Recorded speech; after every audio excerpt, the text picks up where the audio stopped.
ladies and gentlemen of all ages, boys and girls. Thank you for tuning in to yet another episode of Angry Meat Production. We appreciate you coming in and letting us be a part of your lives week in and week out. We hope to do our best to present you with something that your eardrums delight in. Whether you're looking at us on YouTube or Rumble, or listening to us on Spotify, Google, or Anchor, or any of the other podcast services that we are currently on or trying to get on. We thank you. And if you don't mind, at the end of every episode, stop by, leave us a comment, leave us a like. If it asks for 5 stars, we'll take 5 stars, even if you don't like us. 5 stars are what it's all about. With that being said, we hope you enjoy our attempt to make our advocation our vocation. Ladies and gentlemen, let the games begin. We here at Angry Me Production want to thank our sponsor, Mobile Notary Mindy. She's certified with the National Notary Association. She's also bonded and E&O insured. She offers a wide range of services including wills, powers of attorney, medical documents, healthcare proxies, living wills, certification of trust, assignment of personal property, HIPAA waivers, advanced healthcare directives, and 99 verification. You can find her on Facebook, TikTok, and Instagram at Mobile Notary Mindy. You can also visit her webpage at texasmobilenotarymindy.com. That's TX, mobilenotarymindy.com. Thank you so much, and enjoy the show. Welcome, Angry Faithful. Today on What the Hell, we have Max Turbin, and we're going to have a good conversation. I try to do the collab thing every once in a while, and some people message me, and they actually message back and actually want to on the show. I've actually had like a couple of people on that, and that I get everything ready, get everything set up, and they just don't show up. But we got somebody that actually shows up. So even though we took about 30, 45 minutes just to figure out how to do the audio on our end, and it was on my end. That's so sad. Thank you very much for having me. I greatly appreciate the opportunity to come on here and to be a part of the show and to meet network with people and individuals such as yourself, like-minded, and have something on their mind, have something they want to say, and project it out there. And so here we are. Yeah. So go ahead. When we were talking, you were talking that you worked for Peterbilt, right? Or you worked worked on Peterbilt. Okay, you worked on with Peterbilt. That's another thing that a lot of our listeners are truckers. Only because you don't have to do anything for like 18 hours or however long you're on the road and everything like that. So a lot of our listeners are truck drivers in some form of fashion. So that's our audience. So that's actually pretty niche on that part. So what did you actually do for Peterbilt? You just basically repaired the vehicles, the engines, and stuff like that?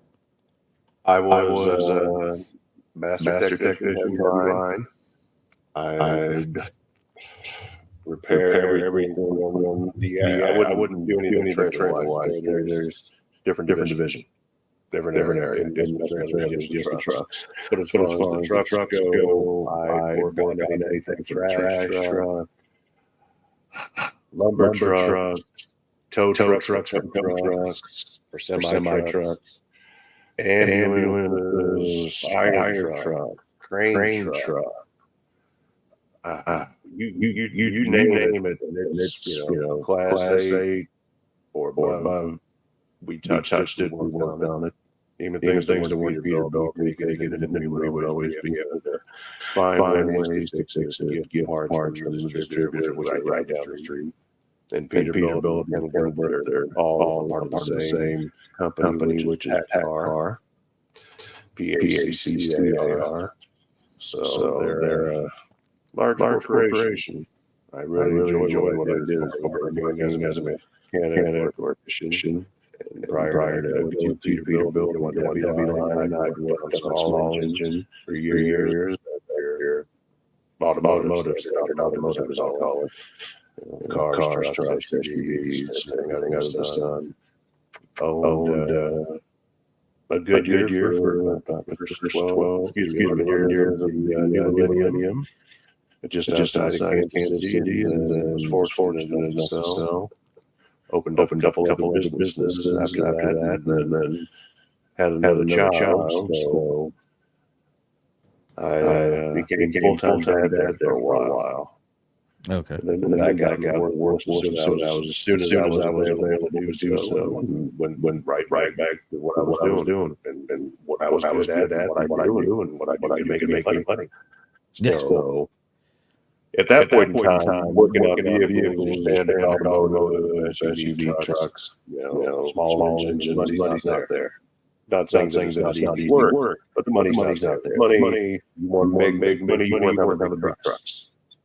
Really, is it that much of a difference on the pay, or is it just because it's a constant thing that you're coming into? I mean, you're always having to work on something that's. I mean, those vehicles are on the road almost 24/7. So, is it because of that?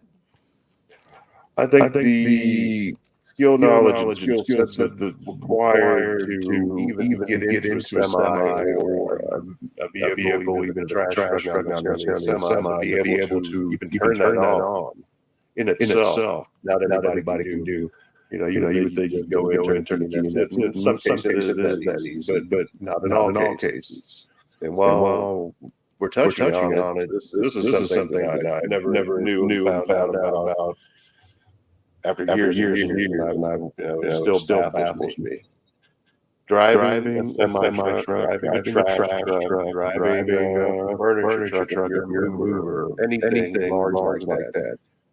Did you know that is considered unskilled labor? Really? Because you have to test for it. Right. You have to test for it. You have to have a special license for it. Most of the time, you have to go to school. Labor. Yeah, you have to go to a school just to even because just to get a $1,000 license. Yeah, a friend of mine. All she does is she moves trailers, the camper trailers. Mm-hmm. She goes from one end of the United States to the other, delivering these trailers. And she had a test for that. And all she's using is like a diesel truck. So I didn't know that. It's still a lot of things like that considered like unskilled labor. It baffles me. I was like, no, you have to test for it. It's a skilled labor. You can't just, get up there and start driving. Which is true. And to a logical person that can understand things in the way that they truly are. Yeah, you can't just get into a semi and start driving. It just doesn't work that way. If people have a hard time trying to drive an automatic transmission vehicle, let alone a standard transmission semi, and semi generally got three options. You got automatic transmission, you got standard transmission, then you got automatic semi transmission, semi-automatic transmission, what you want to call it. AATs is what they're called, automatic manual transmissions. Yeah. So well, it still baffles. I heard this like weird fact. It's like you hear weird facts all the time. Then you look it up and you actually find out it's true. It's harder to be a florist in Louisiana than it is to be a lawyer. Really. There was this lady that she always wanted to be a florist. It took her 20 years because of the test.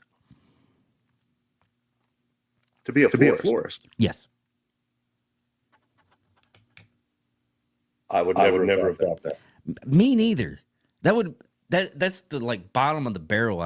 The only thing I can think of the reason why is because of Mardi Gras, and they might have some like poisonous flowers in that area in Louisiana because I can see that being potential reason.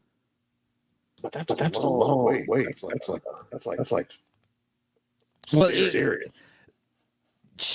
It wasn't because of the test being. It was just the tests were a lot. From what she said, is the tests were a lot more in depth and harder than it would have been taking the law test. Wow. So you could be a lawyer before you could be a florist. Yeah, exactly.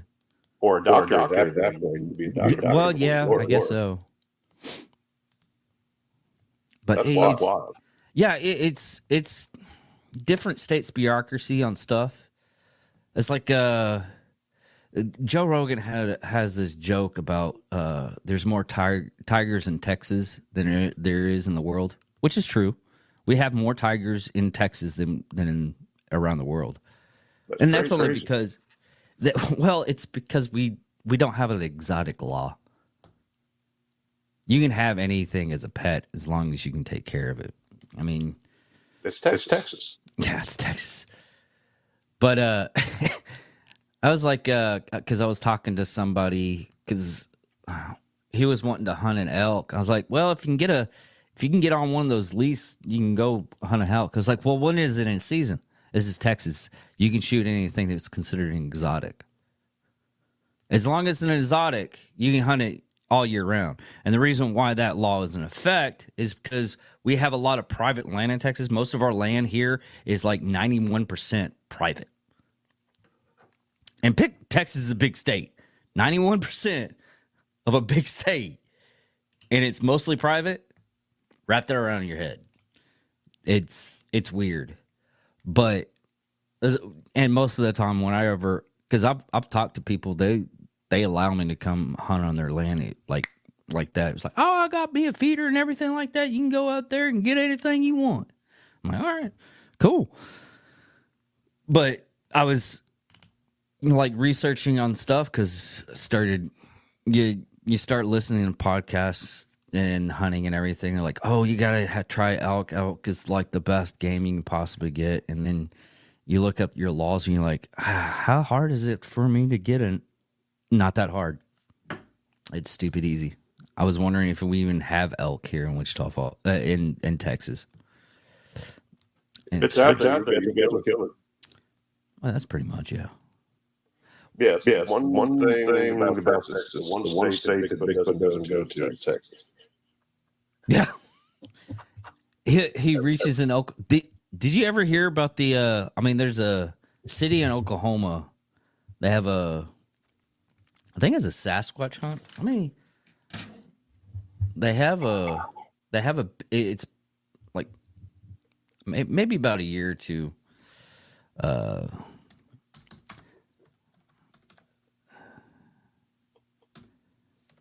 City in The elusive Sasquatch. yeah. Let's see if I can bring this up so you can see it. Share screen. Select. There we go. There we go. There we go. Yeah.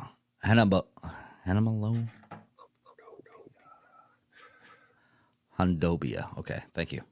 But yeah, that whole area, they're trying to monopolize on the Bigfoot stuff. I don't get it. There's a lot of things that I don't get that people get like interested in. It's like I had one guy, Steve. He MDK. He listens to my stuff all the time. Great guy. Had him on the show. He's an ex-Marine that was in the first initial invasion of Iraq, and he's technically, if you, he was in the biggest battle for that time frame, and he goes over the whole thing, and he showed pictures and everything. I wish I got pictures on the episode, but I showed him on my Instagram. And he sent me pictures and everything of the vehicle they got blown up. But it was like his third tour when he ended up getting blown up. And great guy. Loved him to death. But he also said, it's like, when talking about conspiracies and everything, because of the JFK thing, JFK's assassination, you don't say conspiracy or theory in the same sentence anymore. And that's because of the whole fact that, you know, it could be true. So we just call them theories on this show. I like that. Yeah, and because the way he explained is when you say conspiracy theory, you're automatically, you knock it down. Just by saying 2 words. I think that there is truth to what you just said, because if you say conspiracy theory, they think aluminum hat wearing lunatic out of his mind. Yeah. Why? How many conspiracies or conspiracy theories have been proven to be true? Yeah, even okay. I do the same thing with like Alex Jones. I don't listen to him all too much. I get like the clippets that he puts out and everything that people put out now because he can't put anything out. But he'll end up saying something that's okay. The biggest one that was completely funny and I thought it was a joke was they're putting chemicals in the water and making frogs gay. Turns out that's true. It's because the chemicals they put out ended up changing something in the dynamics of the frogs that forced that, because frogs are technically, they can switch their gender. They're one of the few species that can actually switch gender. We learned this through Jurassic Park when we were kids. Or some of us learned in school. Yeah, whatever. Jurassic Park. That's where everybody learns it from. Don't try to outsmart me with your learnage of school. Why I slept through most of it. School's for stupid people who don't know anything. You know, there is something to that nowadays because you start, but we'll get on that subject here in a second. But it was so strange that you're like listening to it, then you're like, that's not true, and you look at it again and you get it like reports. It's like, well, apparently, blah blah blah. That asshole was right. What the fuck? How did that happen? Fluoride in the water. Yeah. You know, it's fluoride in the water. Now, the United States didn't start putting fluoride in the water after World War II. Nazis in Germany, in Nazi Germany, were putting fluoride in the water from 1933 until they no longer existed to a point. But even then fluoride in itself is a byproduct of whether you call it aluminum or aluminium, doesn't make any difference. It's aluminum. We're in America. Yeah. But I call it aluminum, but you never know. We got across the pond, they might be watching. Who knows? Yeah. They can fail horribly. I don't care. They don't care. But we need a place to put this stuff. Yeah. So what better? A lot of water. You're not gonna. Who's gonna say anything? Is that a byproduct of fucking aluminum? Learn stuff from other people all the time.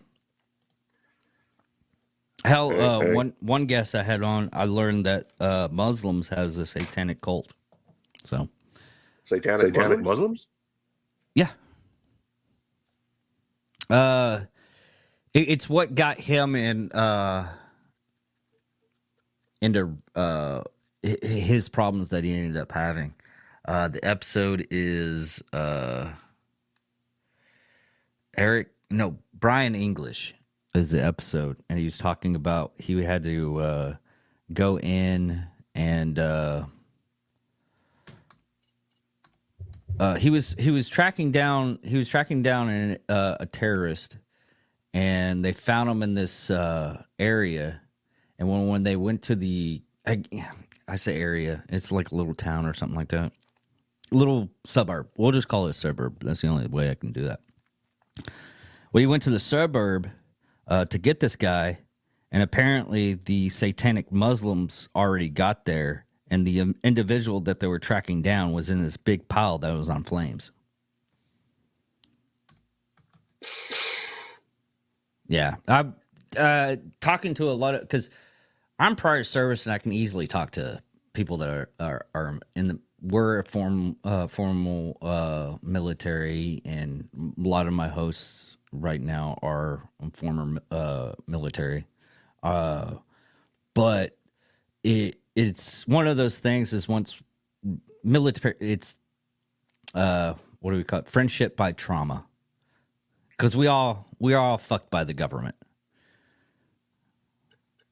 Go ahead. It's telling, at least to a point that you're not the first person that said that to me that served. And by the way, thank you for serving your service. Oh, I was a cook. I didn't do every military personnel is like, oh, you're a cook? Oh man, we would have been best friends because I would try to get free food. That was probably about my extent.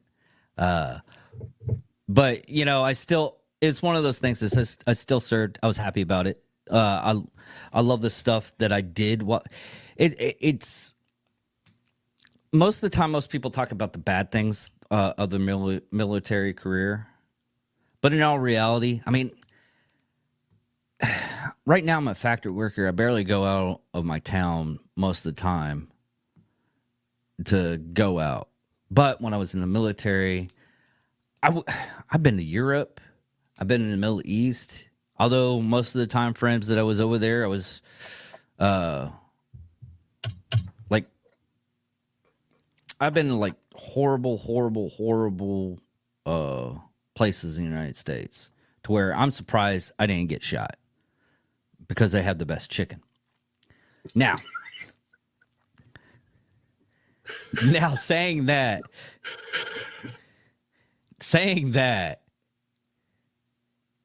I've been shot at when I was in Kuwait. And Kuwait, for military people, is like a vacation. You're deployed, but you pretty much don't do anything because there's nothing happening in Kuwait. It's super easy. But I got shot at picking up donuts. The way, and I've told this story like constantly, but it's a funny story. I have to go off base to exchange the dishwashing crew for a new dishwashing crew that they do 12-hour shifts. Well, I go off base. In the mornings when you do that, you also pick up donuts. Well, I pick up the donuts, put them in the vehicle, call security forces. They come by to do a bomb check. Just make sure nobody put a bomb in the donuts. And basically, security forces are cops. So donuts, cops, it's funny. Anyways, they just put up these cinder block barriers, like huge towering things, almost like 2 stories tall. Like big K rails? Almost, yeah. It's as big as a 14-foot tall bridge. They're pretty stout. They're just in case when you put stuff in there and there actually is a bomb, it doesn't blow out everything that you have a secure area. That's basically all. Yeah. Relative, laws are going to be mitigated exactly as little as possible. Well, what had happened is we weren't allowed to go off base for a week or so because an Egyptian plane had broken down. At that time frame, United States and Egypt did not have, we still don't have like good relations with Egypt. But the plane broke down, a bunch of Egyptians, there was riots downtown, all kinds of stuff. Kuwaiti government was trying to take care of it. Somehow they got a vehicle and they were driving by the base, which is like far away from actual civilization. And most bases are contained in a central area just because it could be attacked, civilian casualties type deal. A lot of governments do that, even ours. Anyways, well, they were driving by and their lights were off, and I was like paying attention to like my surroundings like I'm supposed to. When I'm looking at this, I was like, hey guys, you might want to move back. That car doesn't have any lights on. And if I was in the ghetto, I would think there was going to be a drive-by. Sure enough, they start shooting up everything. They see us. They start shooting at us. And luckily, we had these barricades, so we were perfectly fine. Security forces come in with the Madus, just mowing these people down.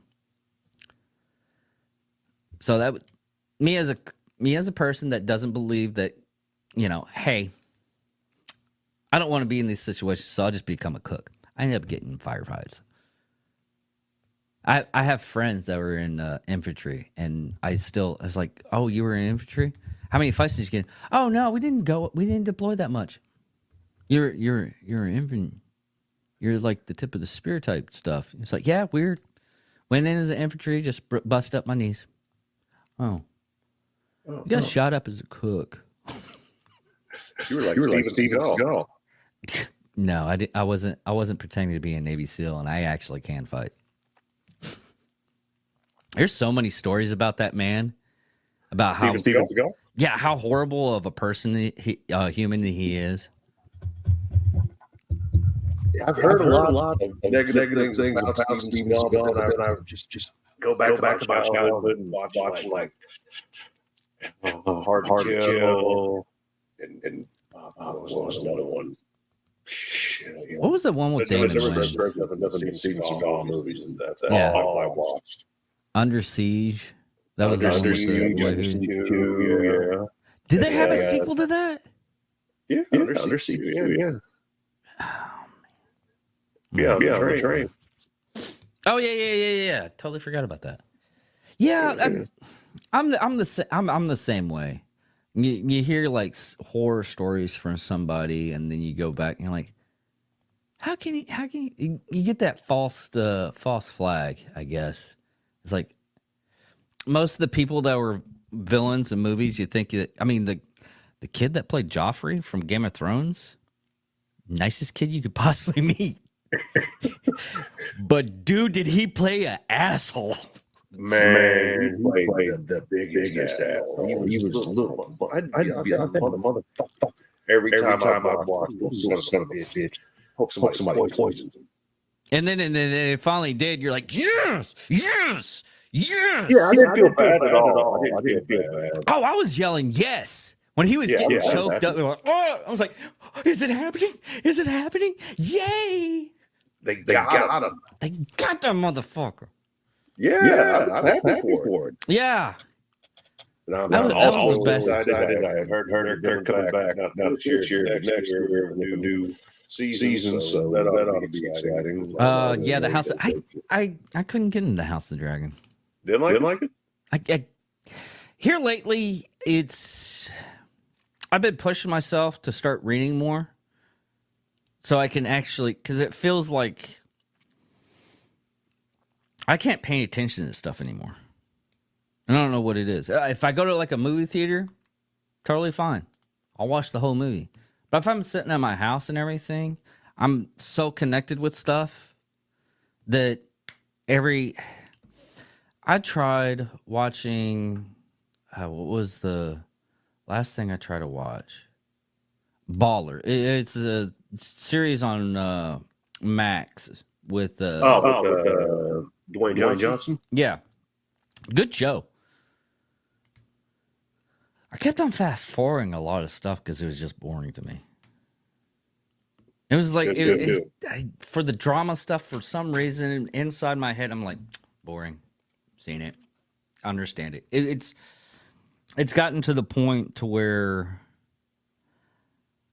if I see stuff like that, I know the outcome. I know the reason why. That it's not like, it's boring to the point because XYZ. It's boring to the point to where I've seen this. This is the outcome. I understand why they're doing it right now. This is the reason why for this episode. It's like I'm a big Supernatural fan, but there's a lot of episodes on there I can't watch only because I know it's just a filler episode. It doesn't pertain to the storyline at all. Empty calories. Yeah, but some of them are really good. Like the one where they go to a town that has a wishing well, and the bear offs himself. Do you ever keep up with Supernatural? It's a show that I've recently just found out about. And I know it's been on like 15 seasons. Yeah. So it's been on forever. And I just started to get into it. And so far, I like it. Yeah. I'm starting to, it's one of those. The last show that I actually watched was I guess you could say, was the 100. I don't know if you've ever seen it or not. I couldn't get. That's another one that a lot of people. Yeah, that's a lot of people. A lot of people said good things about, and I just couldn't do it. The only shows like right now that I'm like really really into is like Reacher. That's a good one. What was it? Watch Invincible, mostly on Prime. God, what was the other one? There's another one that I just. Oh, Lawman, Bass Reeves story. That's one I want to watch. Yeah. Dude, it's really, really good. Really, really good. Yeah, Yellowstone's another one I want to watch. I've heard good things about. Yellowstone's a good one too. 1886, I believe, or 1883. That was a really good one. That was just a mini series. It's only 8 episodes and that's it. And man, is it good. Do you have to watch one in order to understand the other, or watch it separately? I get it. Oh, you can watch it separately. 1883, you can watch separately. Or let me find out what it's actually called. Yeah, 1883. It's just a miniseries. It's a one shoot. It's what had happened was they did one episode to set it up on Yellowstone, but it was like a different time piece of it. I was like 1884 or 6 or something like that. It was way in the future the spot they did it. But with 1883, you get it. If you ever want to know what being a pioneer in that time frame was like, watch that show and you will be like, oh fuck, they had to do that shit. And you research the stuff, it's like they went in history on it, and it was pitch perfect, spot on what they had to go through in that time frame to go from one side of the country to the other. It was really good. Yeah. You think about it. Even now.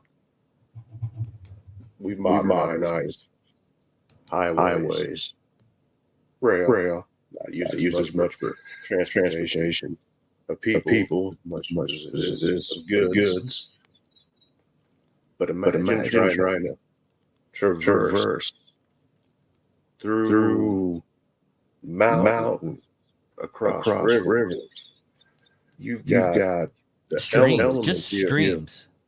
I mean, not even rivers. Rivers are huge compared to a stream or just make that correct.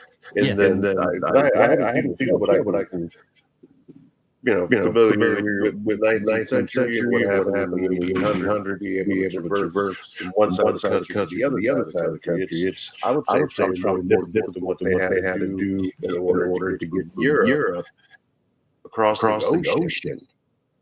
To get here, because you know what you're going across the ocean to a point. You got water. Yeah, you had. Well, okay. you have. I think both treks are difficult. Mm-hmm. One, you're staying on one spot, basically, but you're moving to the location. But you're still having to deal with the biggest problem that we have today, and that's nature. Weather, if your navigator doesn't know where he's fucking going, get ahead of iceberg.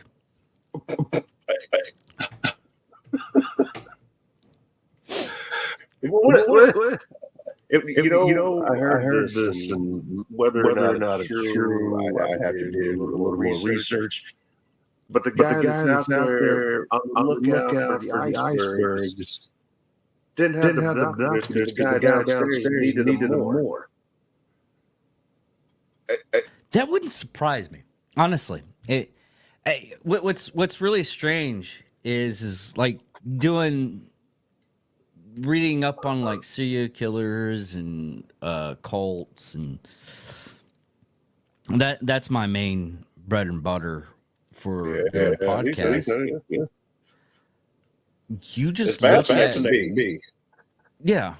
And not because I idolize him, where I want to be a serial killer trying to take some like, hey, this motherfucker got caught because he fucked up. He did it too close to home. No, it's not that at all. It's just trying to figure out that mentality, what it takes to do crazy, nasty, awful shit like that. Yeah. That's the whole reason why I ended up like talking about it. One, we had a sports show, and my next thing was like, well, how are we going to get women to listen to this stuff? Because if it's just sports, we're mostly going to have guys. And I started doing research, and I looked at it, and I was like, most women like to listen to like true crime stuff and everything. So I was like, okay, I'll do the serial killer stuff. No big deal.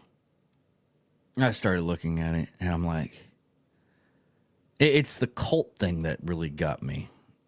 How a person of right mind can start believing a person, and they do. Here's a fun fact, and I used this fun fact just recently, like this morning, because a friend of mine was talking about Eric Tansey from Failure Stop Podcast.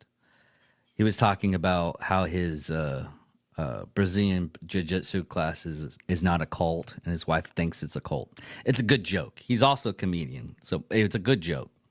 But I told him, I was like, you do realize that Jim Jones convinced straight men that he will fuck the gay out of them. And I was like, that's going off a lot. I seen an interview recently of a guy that was in the cult, got out, didn't drink the Kool-Aid or Flavor Aid. If you want to deep dive, it was Flavor Aid, not Kool-Aid. A lot of people don't know that. Yeah, he was cheap. I'm killing these motherfuckers, and they're not getting the high gray shit. Killing them, taking all their possessions, all their money, everything they ever had, everything they ever worked for. Then you get the fucking can't even get the name brand fucking Kool-Aid. I would be in where I'm at in the afterlife going, you fucking cunt. But anyways, literally goes on camera and it's like, you had to been there. He convinced me that he could fuck the gay out of me. I'm like, no, he didn't just say that. No, how do you convince a person? I mean, that's a nat 20 with a nat 20 with a nat 20 in D&D on charisma check from a bard. People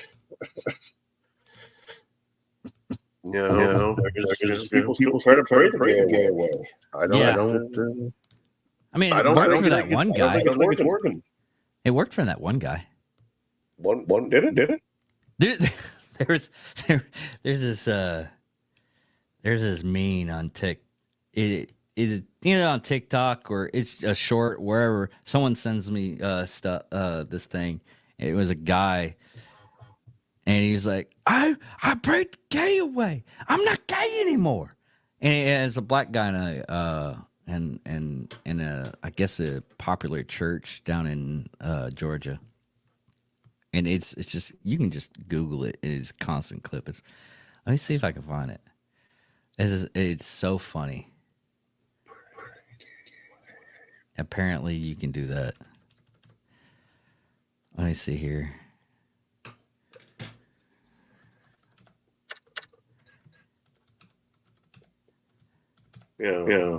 Why should look at that if I had a physical therapist tell me that he wants me to envision healthy. Do you believe that?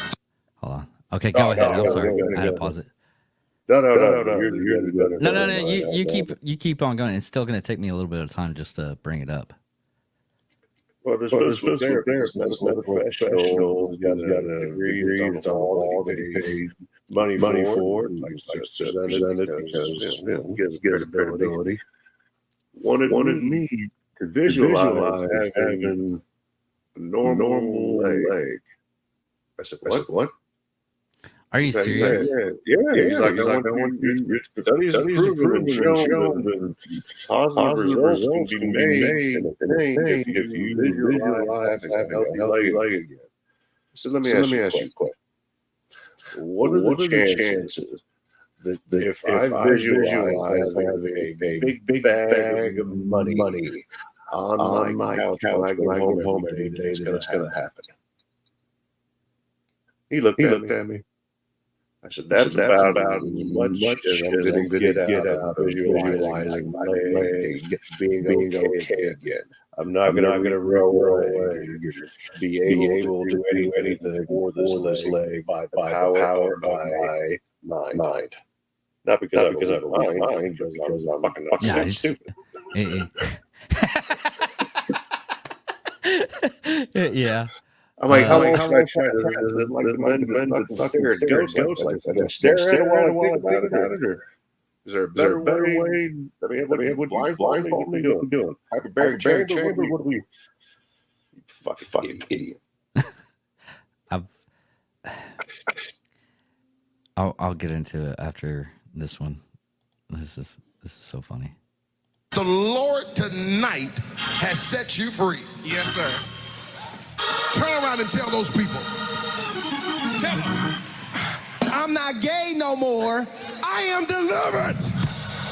I don't like men no more. I said I like women. Women. I said women. I'm not gay. I would not date a man. I would not carry a purse. I would not put on makeup. I will love a woman. Now listen, y'all praise God with him. He's gay. Shit. Oh, dude. They caught him afterwards, and he's like, I went back. I'd like to pee-pee. I'm still gay. I'm sorry. Yeah. Yeah. I'm like, really? Do you think there's much stigma right now? I don't think there's my opinion, but like when I was growing up, being gay was like taboo. You know, like don't ask no military type. I mean, it was you can tell somebody gay didn't need to have it advertised. But it was nobody like to talk about it. Never out in open up that you advertise yourself or advocate yourself. You didn't want to get clowned on the shit out of. But now it's the exact opposite. If you're not gay or some kind of third gender doesn't exist, you're just a regular guy. This is a waste of time. Well, okay. Here's the thing about that, and I've been on this podcast, and it comes up every once in a while. And I'm like, are you advocating against, I was like, no, I don't care. If it's in your house, it's in your house. I don't care. As long as it doesn't come into my house and ruin my way of life, don't care. And if I have a lots of gay friends, they come to me and like, hey, I need help with this. Okay, sure. I'm not going to stop you. I'm not going to not be your friend. I'm not going to be a caring human being because, you've seen a dick up close. That's not me. But it's getting a lot more publicized because everybody can talk to everybody at any point in time. They can spill out their dirty laundry all the time if they wanted to, and lots of people can see it. And a lot of people that want to feel a lot of people want to help out other individuals. No matter what. We have that in our DNA, and some people don't have it, and it's a small percentage, and they end up being serial killers or just people that you don't want to talk to. But in ourselves, we all want to be helpful. And sometimes that helpful mentality gets us in trouble to where we overstep other people's bounds. Would you say that would be the famous cliche, no deed goes unpunished? Somewhat, yes, but it's one of those things that we're talk about it and forget about it type thing nowadays. Kind of like mass shootings. Mass shootings are one of those things where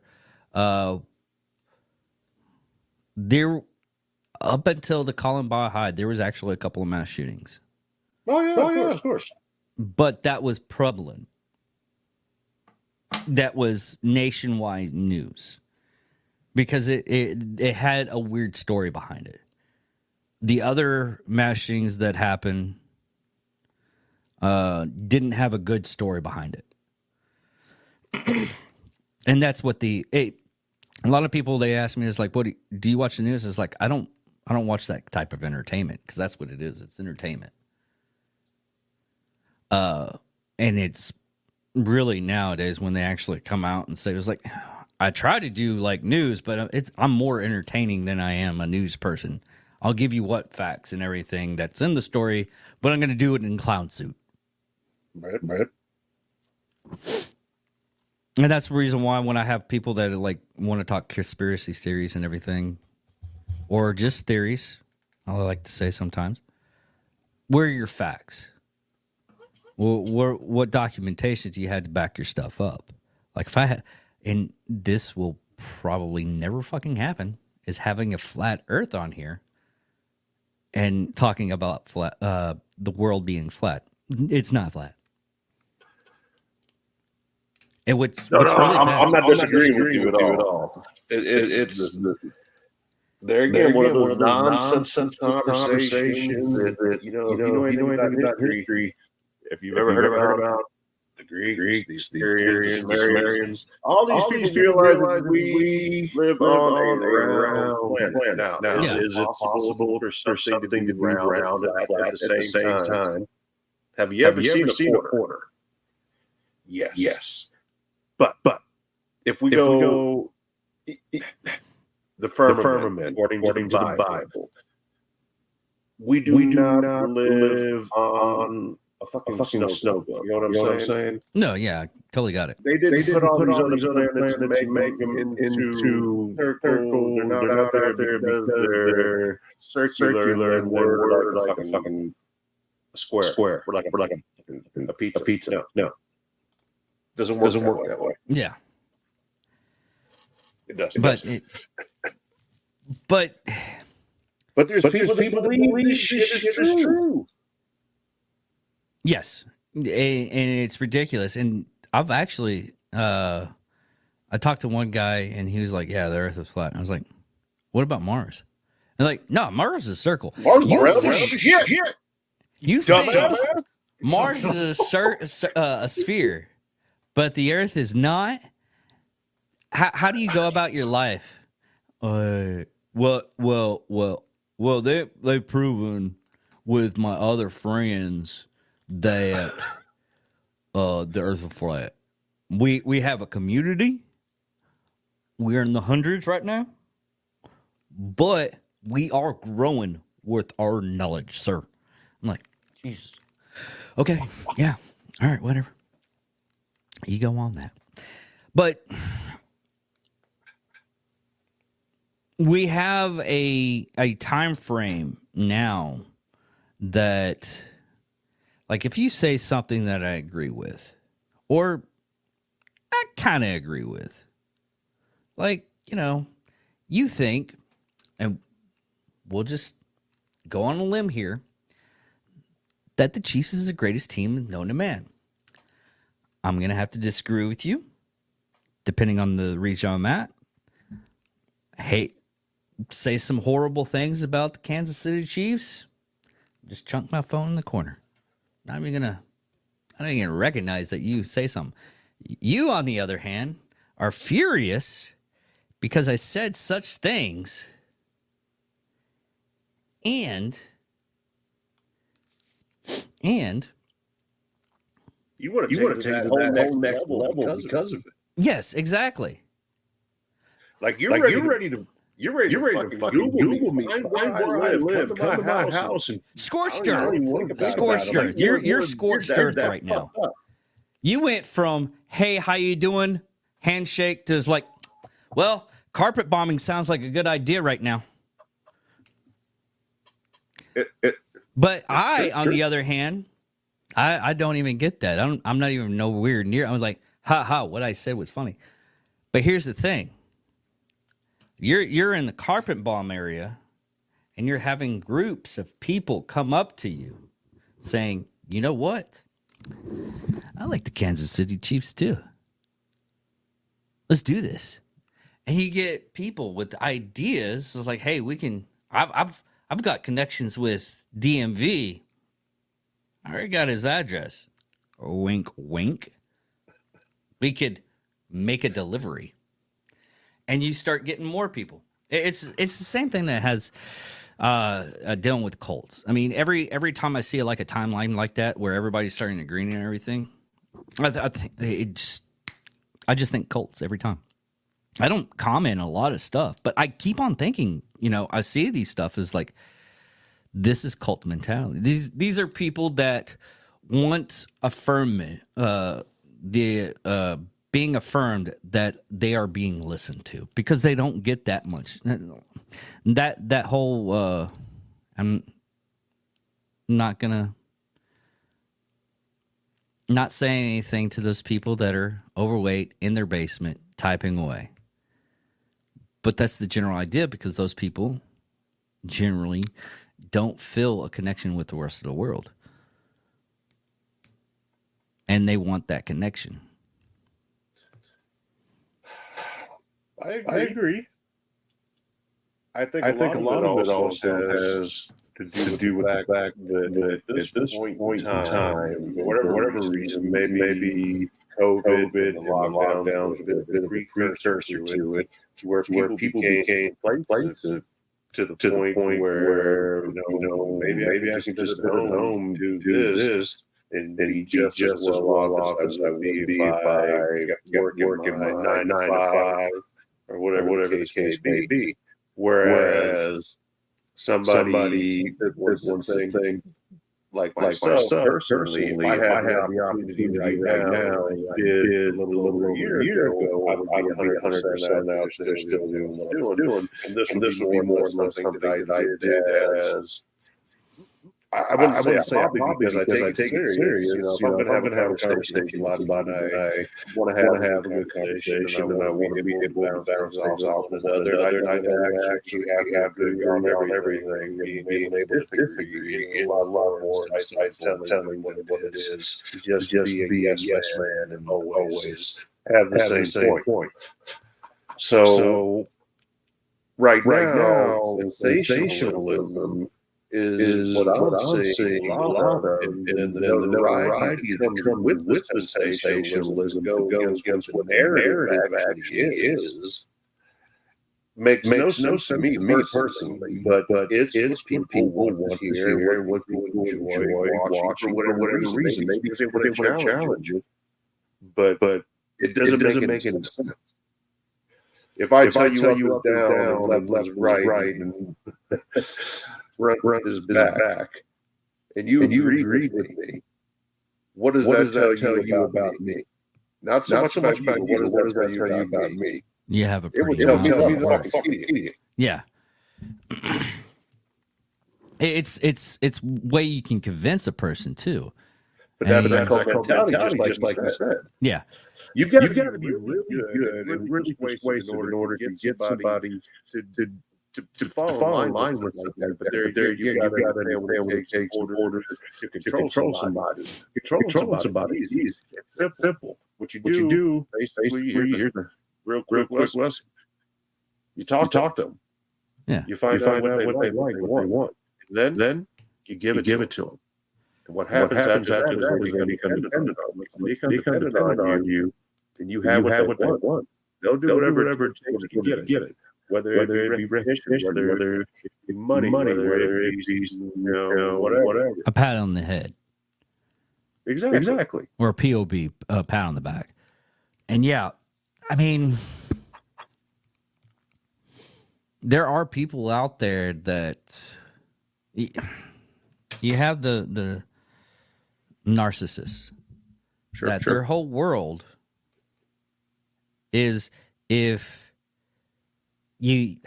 The best way to think about it is, and the best way to actually figure out if a person's a narcissist is, or a lot of people say controlling. I mean, you use different acronyms for this stuff. I don't know if I'm using acronym right, but anyways, it's to the point to where if you disagree with a person's view and they drop down the hammer and start, it's like, you don't know what you're talking about. I've seen this on XYZ. You can't be right on this because of I've seen this on the interwebs, and the internet's always right. I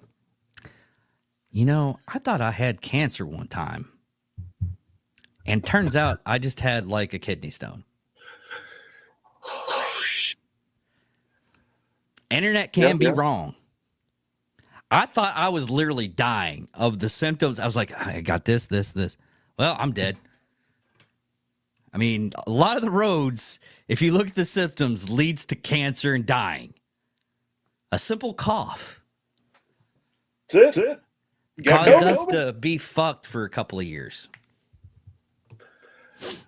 It's insane. But that's the mentality some people have. It doesn't make any sense.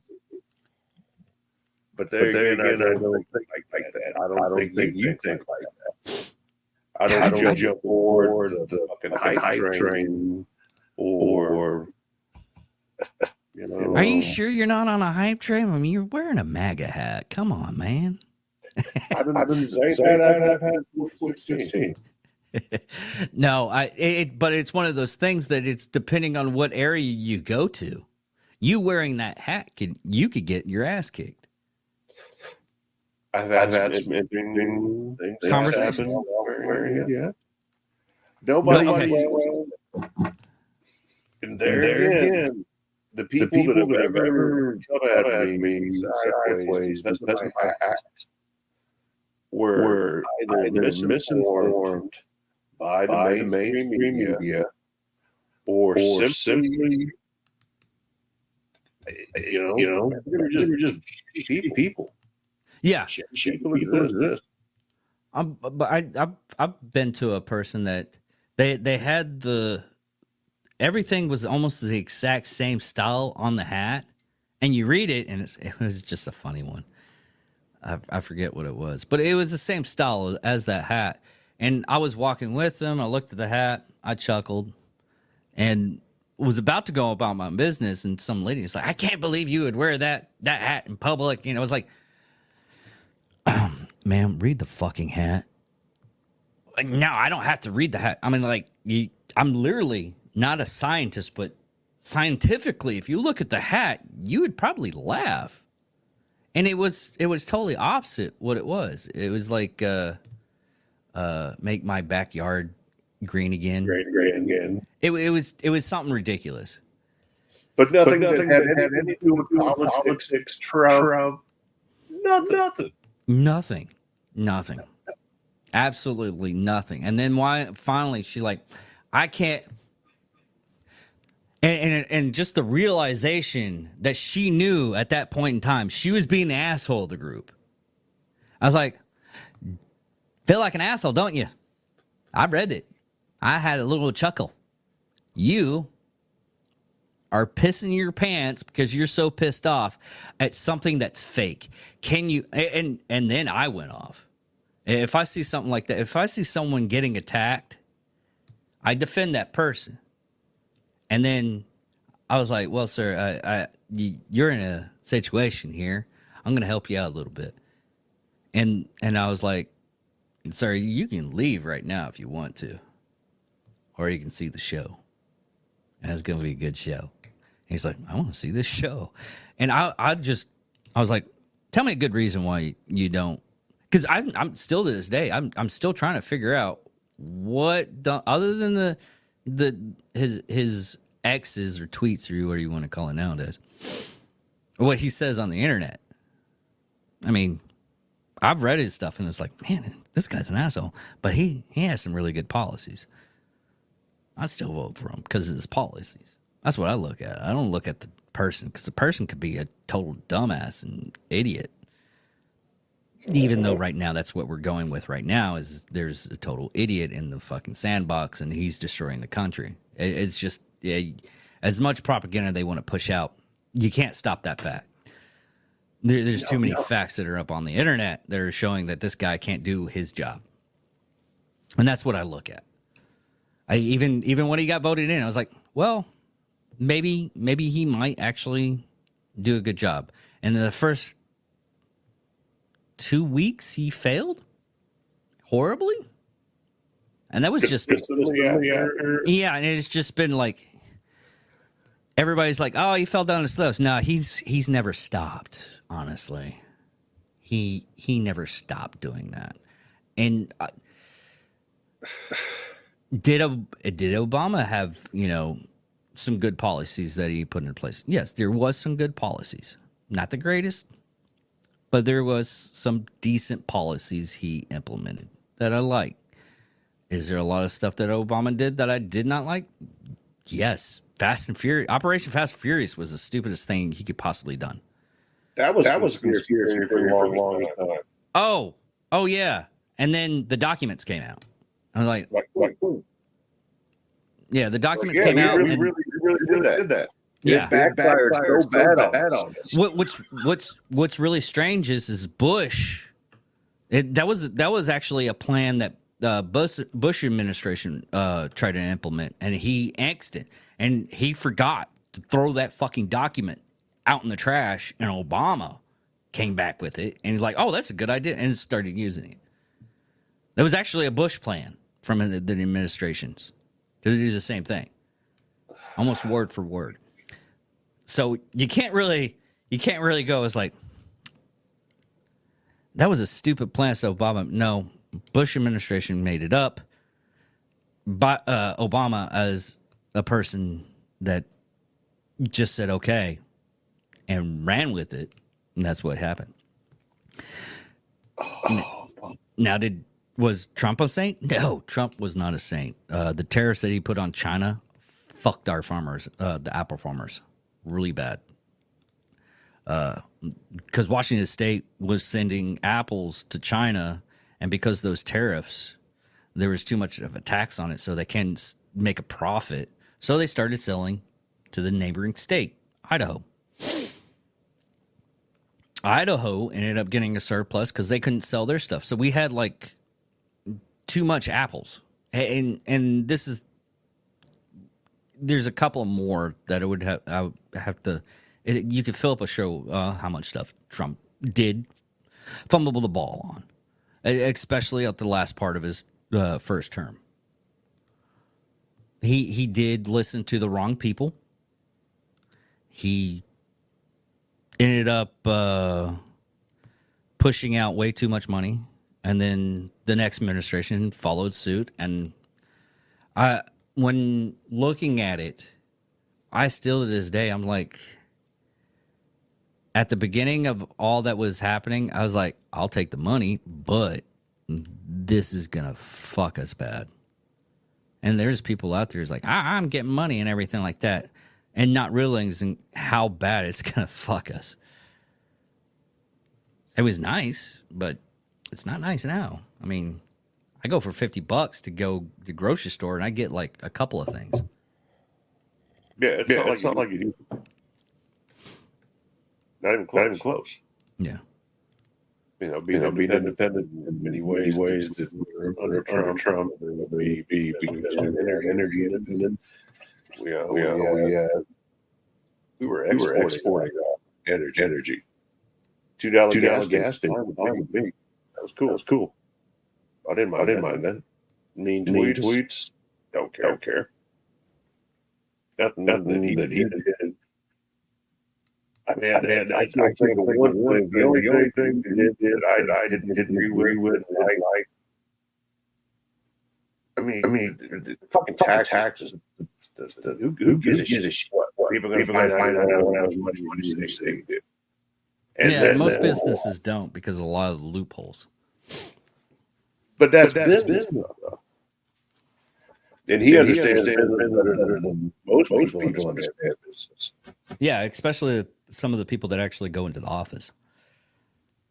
And that's the other thing for Trump to go into office. He's in the office. He didn't need the money. He never even took a salary from what I recall. Yeah, he signed off and sent all that to like a charity organization, which now that I think about it, I think he owns the charity, so you think he's still getting paid. I don't know what the charity organization he sent it to. But he wasn't hurting anybody.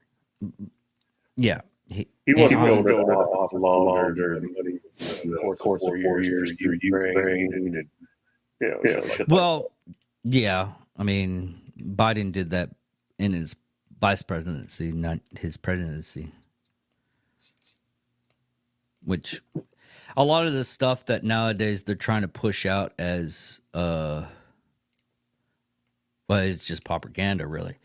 The whole, I mean, for the longest time, the laptop was faux pas. You couldn't talk about there's learning about stuff that I'm allowed to talk about on certain platforms. Like YouTube is one of them that I can't say certain things. And it's just words. The C word cunt, I can't really say. I'm not getting monetized, so right now I can say it. Later down the road, I'm going to have to change a lot of my wordage and everything. Obviously, I can't use the N word, the hard R. I can't use... if I want to do an episode that's trying to help prevent suicide prevention... not help stop suicide prevention, but suicide prevention. Can't use the word suicide. It gets flagged. It gets flagged to where I can't make that much money off of it. Suicide prevention and not being able to speak to it would defeat the purposes of suicide awareness. Yeah. Well, it's like well, that one was kind of. Sorry, I didn't mean to cut you off. That's all right. Demonetized on YouTube. You're not demonetized. You're yellow flagged to where only supposedly only adults are able to see your information that you're putting out. So you got less of a money coming in. Not easy to get on YouTube. It's, I mean, right now, I think, let me go into the stats. We'll have fun with this one. Hold on real quick. All right. I can go with the stats. These are the stuff that, to actually get monetized on YouTube, which there's after the different ways. Just don't, put yourself in a box where The only thing you're going with is getting monetized on like YouTube and everything. But If it's going to happen. yeah, if it's going to happen, it's going to happen. Now, for the eligibility, I have to have 500 subscribers, where it used to be like 4,000. So they cut that in really a lot. You had to have like 4,000 subscribers. No, you had to have 1,000 subscribers. But so they cut that in half. May take up to a week to update. So, and their stuff to update and everything. Sometimes they can get like a comment from an episode, like a snap of a finger, and sometimes just to get an alert from it, it takes a while. The watch hours, you have to have 3,000. It used to be 4,000, so they cut that to 100. Or if you're doing the shorts, you have to have at least 3 million views on a shorts, which is like 15 seconds on a short. So it has to be like a lot. And that's all you have to have. Honestly. You just have to have you have to upload a video every 90 days to keep it up. So you have like 3 months you can update a video. You have to have 500 subscribers. You have to have 3,000 watch hours. Which, hey, I've been doing this for 3 years. So I haven't reached that yet, and I hope to get it, but I'm not really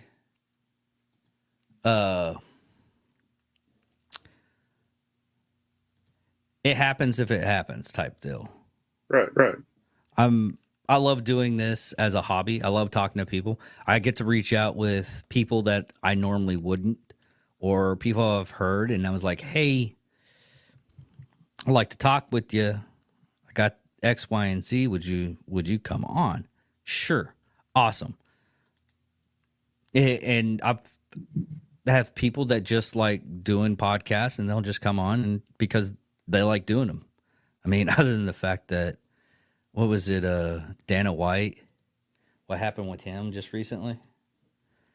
With Dana White? Yeah, Dana White. He's the UFC? Yeah. He was on not the Howard Stern, Howie Mandel's podcast.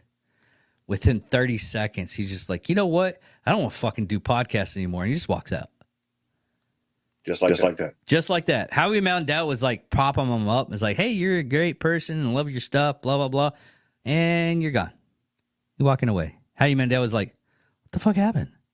What the fuck happened? What did I say? And Howie he's, I know he has OCD about germs and everything. He's a germaphobe. Very much. Don't try to get his hand. Yeah. I had to stop myself. I was like, hey, Howie, oh yeah, okay, yeah, thumbs up, good, okay, yeah. But great guy. Very, very nice, very kind, very generous. Wonderful person. And I saw that, I was like, I know it wasn't Howie. It had been something to do with Dana. So, but I understand he's trying to probably like prop up stuff. And if you see like interviews of him for his UFC stuff, he does not, I don't think he likes doing media stuff. Honestly, if you look at like his mannerisms and everything, I don't think he likes doing media stuff. Yeah, I can do that. I think there's definitely a big difference between when he first started off and where he is now, dealing with the media and dealing with the media. I get tired of it, to be honest with you. Especially on that type of level where you got to deal with so many different. Everything's underneath a freaking. That's one thing I'm not worried about. Is like being like super popular and everything, because I like being noticed. It's kind of cool for a couple of seconds, but after that, it's annoying as fuck. And you have people, especially the stuff that I end up talking about and everything. You have people like I have people send me stuff that it's just like the latest thing someone sent me was the new Pizzagate. The new Pizzagate. Yeah. And I sent this to another big podcaster, see if they can get any kind of information on it and send it to me back, because I was doing research on it and I got to a stopping point, and I told him where I got to a stopping point. And he was like, I'll look into it, but if you don't hear back from me, it's because I couldn't find anything. I was like, hey, that's all you have to give me. But what it was Etsy was selling pizzas for like $4,000. Buy this pizza, $4,000. Obviously a scam. And then you look at, and people were saying, I was like, well, it could be like because they're human trafficking. What was it? Wayward, or the furniture place? Online furniture that did the same thing. Anyways. And come to find out, they actually did have those things on the website on Etsy, and Etsy took them down because they felt that the price was overshot, and it was a red flag. And there's a lot of people that went like super crazy about it, going, "Oh, they're doing human trafficking and everything." It's like, well, Etsy's basically like a flea market. Best way you can say it. I mean, there's the simplest term I can say about it is it's a flea market. You put up your wares that you made. Etsy takes a cut for you being there. Basically, put up a stall. They take a cut. Some places like $75 to set up a stall, and you're there for like 3 days. Hey, more power to you. If you make your $75 back, you make your $75 back. But if you don't, you're not bogging down the system either way. They're going to have like red flags like that to where, well, this is weird. We're going to take this down. And they took it down pretty fast. They took it down so fast that the person sent me that. And he went to the website 30 minutes when I clicked on it. And when I clicked on it, it was gone. That's how fast they took it down. So they knew they had a problem. $4,000 today. Yeah. And people were like, can you believe Etsy allows? I was like, Etsy didn't allow this. They took it down as fast as possible. So it wasn't on their end. So it's more or less, and trying to explain this is like trying to teach a child not to put their fork in a light socket. Because no matter what, you're gonna have like websites that let you open in, sell stuff that you have a product on. eBay's the world's worst, where you don't read something and you end up buying a PS3 box because you didn't read the whole thing, and they literally stayed in there. Hey, I'm selling this PS4 or a PS3 box. And this actually happened. They were selling a PS3 box. They're putting it up for auction. Who wants to buy it? Literally said, XYZ, this is just a box. I am selling only the box. If anybody wants to buy this box without the product inside. He went into so description to where if you were a lawyer, you couldn't fight it. And he sold the box for $4,000. Yes. Were the other people upset? Yes. Because they saw something, they clicked on it. But he made $4,000 and the courts couldn't do anything because he went and he backtracked. But you're going to have those things. You can't make it up. No. I've seen too many stupid stuff that I'm like, are you surprised about this? I was like, no. And am I surprised as if like some of the people that come up with like crazy theories and everything? I'm like, that can't be real. And I research and it is real. Like, what was another one? Like we'll go with the Pizzagate, the original from Alex Jones.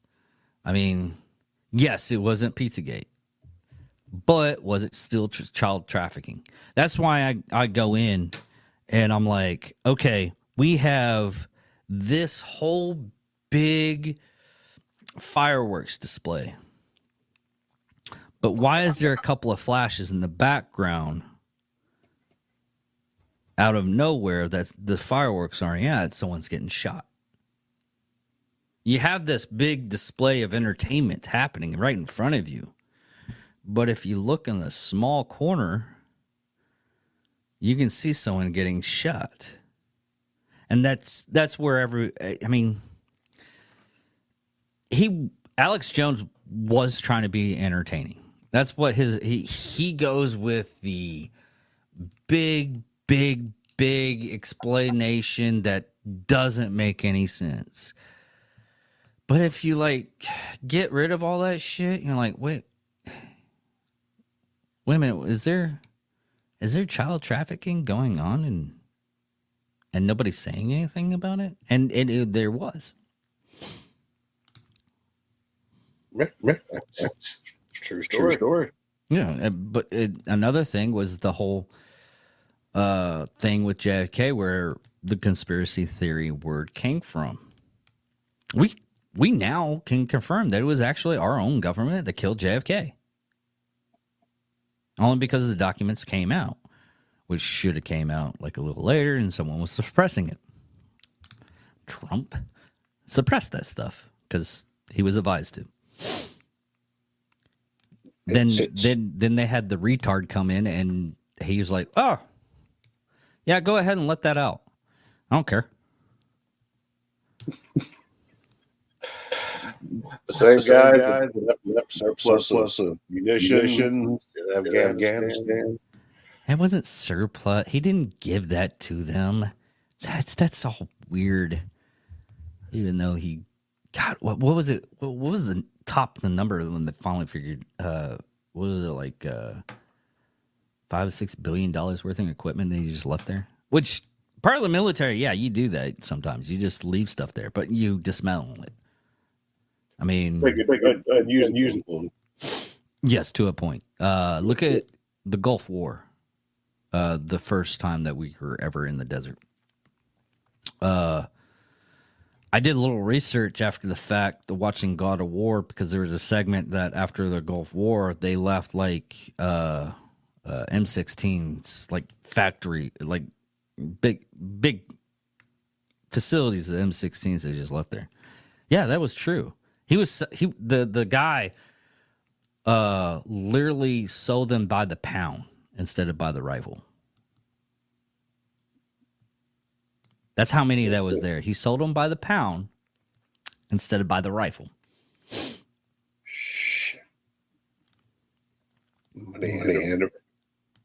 Yeah. No different when the Soviet Union fell apart and all the arms that were readily available to anybody who wanted to buy them. Yeah, that was... After you see how actually it's like the Wizard of Oz, when you peer behind the curtain and find out how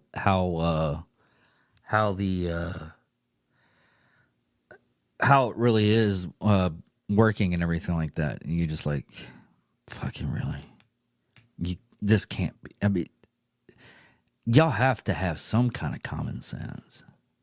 At least. But some of the stuff that people come to me with, they're like, can you believe this actually happened? I was like, some of the stuff I'll listen to and I'll look at, I'm like, that's a little far-fetched for me. Until like I get like documentations and everything like that to prove it right. I'm gonna go with no on this one. Like, no, but I got I was like, well, the government would do something like that. You're not wrong, but you don't have any proof yet. That's where we're going with what you're saying, especially if something's like stupid elaborate. Like you would have to have like everything going in connection go off without like the 7th building explode being demolished by the CIA. And I hear how how like it was done and everything, and different person's point of view, and I go against the grain just to make it more plausible. There is so much stuff that it had to go right, and knowing like human beings, everything goes wrong. That's why you always have a contingencies plan. You always have it's like we're gonna have to have a way out because nothing's gonna go right.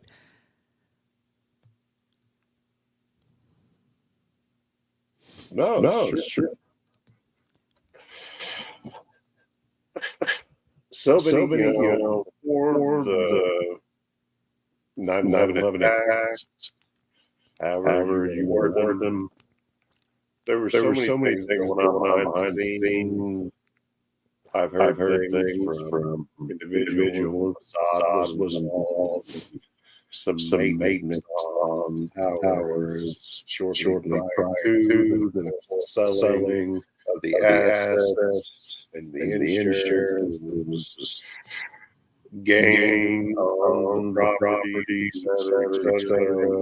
Triple quadruple indemnity. This happened, and for things like that all happen along the line. You gotta know something's not a coincidence anymore. Yeah, that's a lot of stuff on the stuff that I have to research. It's you can't believe it's true, and sometimes it is true. I mean, you can't believe it happened that way. I mean, there's especially I keep on bringing up like the Ant Hill kids. It's a cult in Canada. And one of the things that was unbelievable to me was a mother left her child out in the cold so the child did not get as abused as the mother was getting abused, because the guy that was the cult leader was like hitting people with a hammer and breaking their legs because he felt that they weren't listening to him. But instead of going away from that situation, running away from that situation with the child, she ended up leaving the child on the cold. And I couldn't believe it.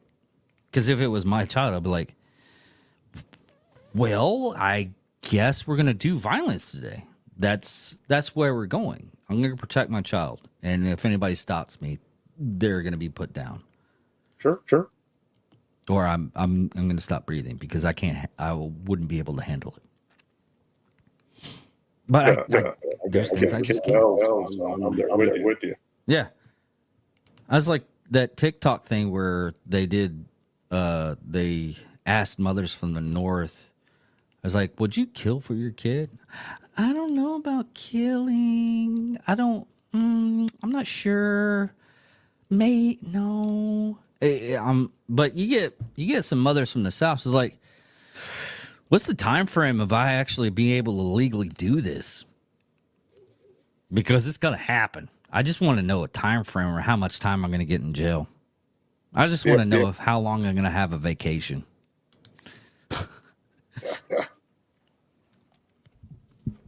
There's different mentalities.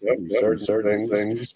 Certain offenses are unforgivable. Certain actions that are done in order to try to remedy or justify that unforgivable offense are absolutely justified. Yeah, like the whole thing right now, which part of the countries, I still can't believe they're doing this. And I can believe that certain parts of countries are taking to extreme now. Like the whole pedophilia thing right now. There's parts of the country that are like, oh, it's a sexual orientation. No, it's not. No, it's not. and you have like Florida, where it's like we have an extra chair where we can just like inflame them. But at the same time, it's crazy. You're getting a little bit low. What about now? A little bit higher. Right now? A little bit higher. How about that? Yeah. Okay. There you go. It was going What do you think about that though? When you hear something like that, where it's most people that are actually like decent humans when it comes to like children and everything, they don't want any harm coming because they feel the innocence right there. But when people want to go against children, what's your thinking on that? I have no pity for them whatsoever at all. And the best place for them is away from me. Because I will show no mercy if you dare to, do anything bad to a child. Look, I don't care if you have mental issues. I don't care if you have a shitty day. I don't care if you got abused as a child. You don't do things to children. You just don't. Well, what gets me, and this actually happened to me at one point in time, was the fact that I was babysitting a kid, took her to the park, and we went to this park, and this other little kid comes by and says, "Hey, came up to me and it's like, hey, can you push me on this swing?" I was like, "There's no fucking way." You getting an echo again?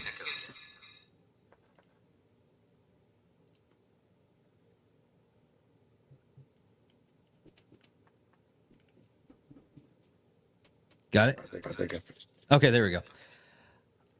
The kid came up to me, asked me to swing him on a swing. I was like, "No, I'm not touching another kid unless the parent's right there and says, hey, it's okay." Even if the parent says okay, I'm like, I don't feel comfortable doing that. I don't know this kid. I don't know you. Right. It's uncomfortable for me. So I had the other child. I was like, "Hey, listen, if you're comfortable with it, could you push her on the swing? She wants to be pushed. Y'all could be friends." Doing this, I was looking around. I was like making sure. I was like, "Where's this kid's parents?" I was looking for the parent. I was like, "What's happened?" She literally, this is her, and this wasn't like that modern. It was probably around about 2013, 2014. She was on her phone. I looked at her. She looked at me, but she was like, literally, how she was. She was literally looking at her phone, looking at me, and then like a peeping Tom, but writing down all the stuff. And I was like, "Are you serious?" And finally, she's like, she got the courage to get up, but she was still doing the same thing. She was being a peeping Tom and typing on her phone. Being a peeping Tom, and she would like grab her. I was like, "Ma'am, come here. Yeah, you're a parent. Come here. Is that your kid?" It's like, "Yeah." Get your fucking phone. Put it in your goddamn fucking pocket when that kid's there. And there's other people. She could have been kidnapped. I went scorched earth on this woman. I was so pissed off. I was ready to just punch this woman because I was so furious. I was like, "This is your child. You need to do this. You need to watch your kid." If I was a degenerate human being and not the upstanding citizen, I could have taken your kid, and there's nothing apparently you would do about it. You're that much of a piece of shit in my eyes right now. And she's like, "You're right." I'm like, "Goddamn fucking Skippy." I grabbed the kid I was babysitting, and I grabbed her gear. That would be fucked up. I'm taking this now. This is my kid now. Yeah. I don't know what we're gonna do with it, but we're gonna figure this out. So I Asian kid's pretty good on the market, from what I understand. yeah, you can get about 75,000 for a kidney. Oh, Not that I looked it up or anything. but things you got to know if you're going to talk about it. Yeah, all right. Kids aren't cheap. No. But their parts are. They're pretty expensive, especially those rich people. They want to keep their kids alive. That's horrible. But anyways, I just don't understand some of the mentality of some of these people, and I don't. Looking back, I don't think it's just something new. You just have those people that they shouldn't have kids because they're not in the right mind.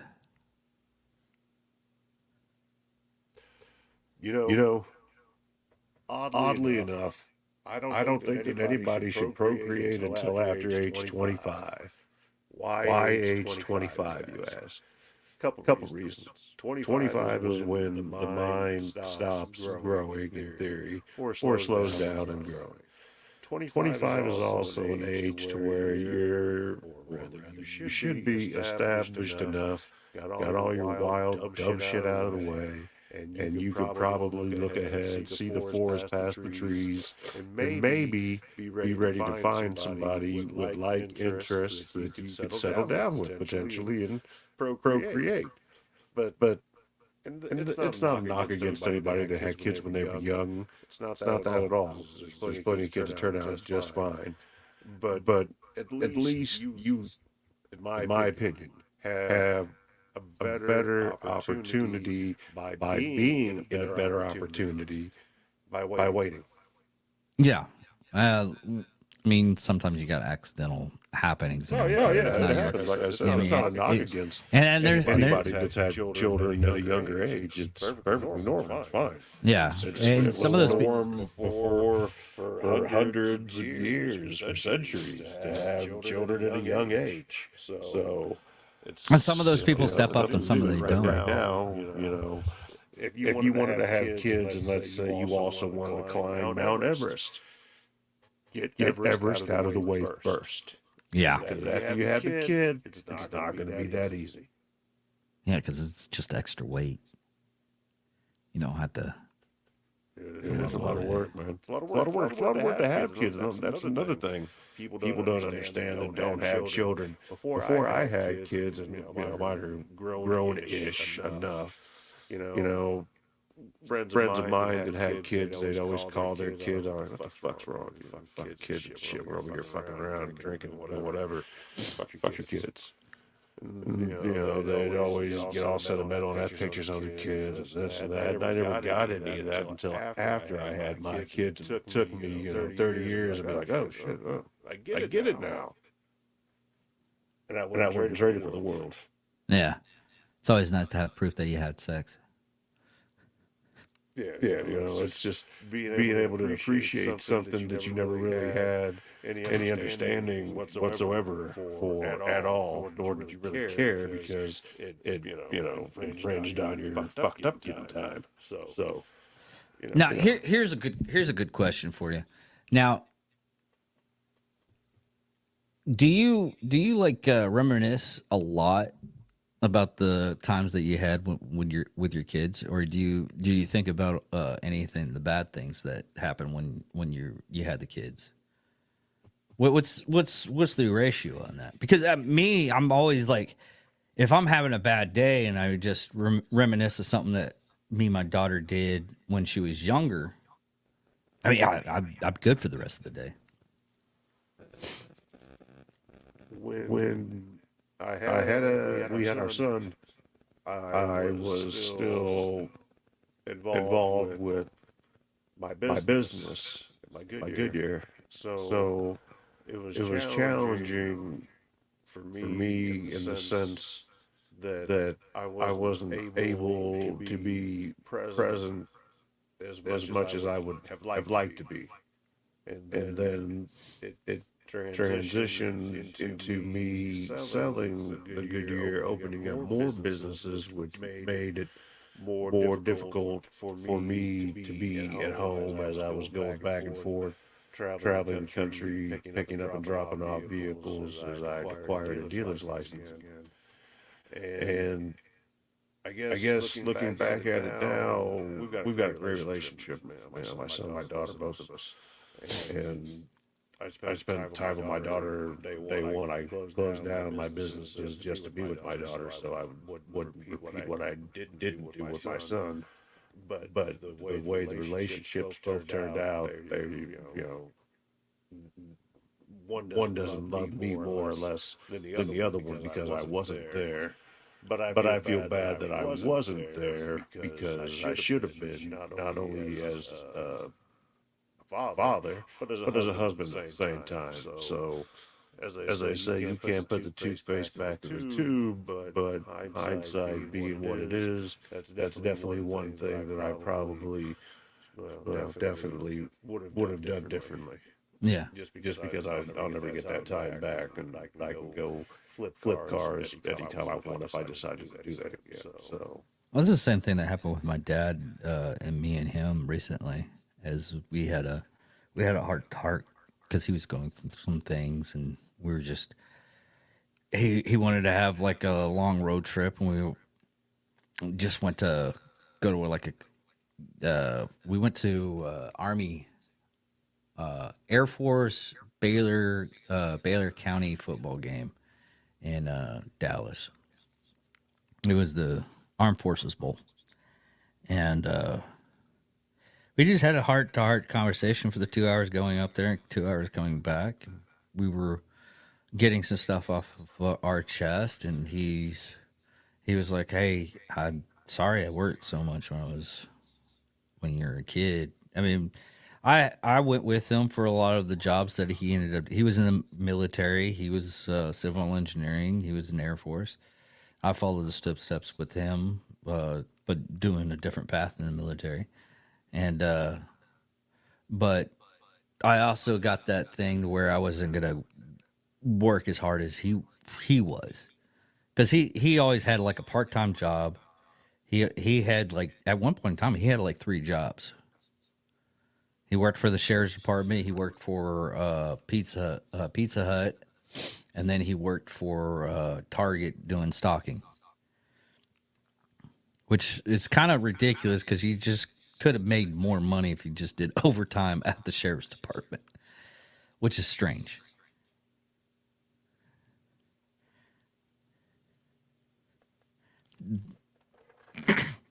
Likes people. Yeah. That he is very much a people person. But we talked about it, and he was like, I always feel, I mean, this is the reason why I end up like giving so much to my kids as an adult is because he ends up like coming by and dropping something off I have no use for. I have hand warmers that I still have in the package they handed. It was like, oh, this is be good for you. I'm like, okay. And I'll just chunk it, and I'm like, I got hand warmers, and I'm cold. I'm being stupid right now. But he does that, and he's been having like troubles with his home life, to where the woman's crazy, narcissist, trying to control everything. She low-jacked him. He has like one of those Apple pod things that he has to carry on with him so she can track him.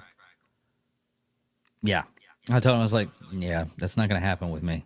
If it does happen with me, she better be doing some weird stuff to me. Yeah. And right now, my whole family, they understand that I do not like his wife. And I'm very... Okay, my brother-in-law is my friend from high school, and his wife is my stepsister, her daughter. And we get along fine. I mean, just recently, he was like, "Hey, man, I know you really are like anti-family right now." I was like, "I'm not anti-family. I'm anti certain people of the family." And he goes up, it's like, "Hey, I need my battery changed out of the vehicle so Callie can do her stuff." And I'm in Tulsa, Oklahoma. I was like, You called me at a pretty bad time. It's like, well, you can't do it. It's like, no, the place doesn't open for another 15 minutes because I had to change out my belt at that place. So I know the operating hours. He's like, oh, but I'll get it. Well, I'll pay you everything. I was like, don't worry about the money and everything. I'm pretty well off. I'll go do it. But it was just part of the family thing, and he just he couldn't. He kept on saying, "It's like, I'm so glad you did this. I didn't think you would. You hated it." I was like, man, my love for you is more than my hatred for those other people. I will help you out no matter what. But that's the stigma of a lot of stuff that's been going on with my life. Do I air it out online sometimes? Yes. Should I? Maybe not.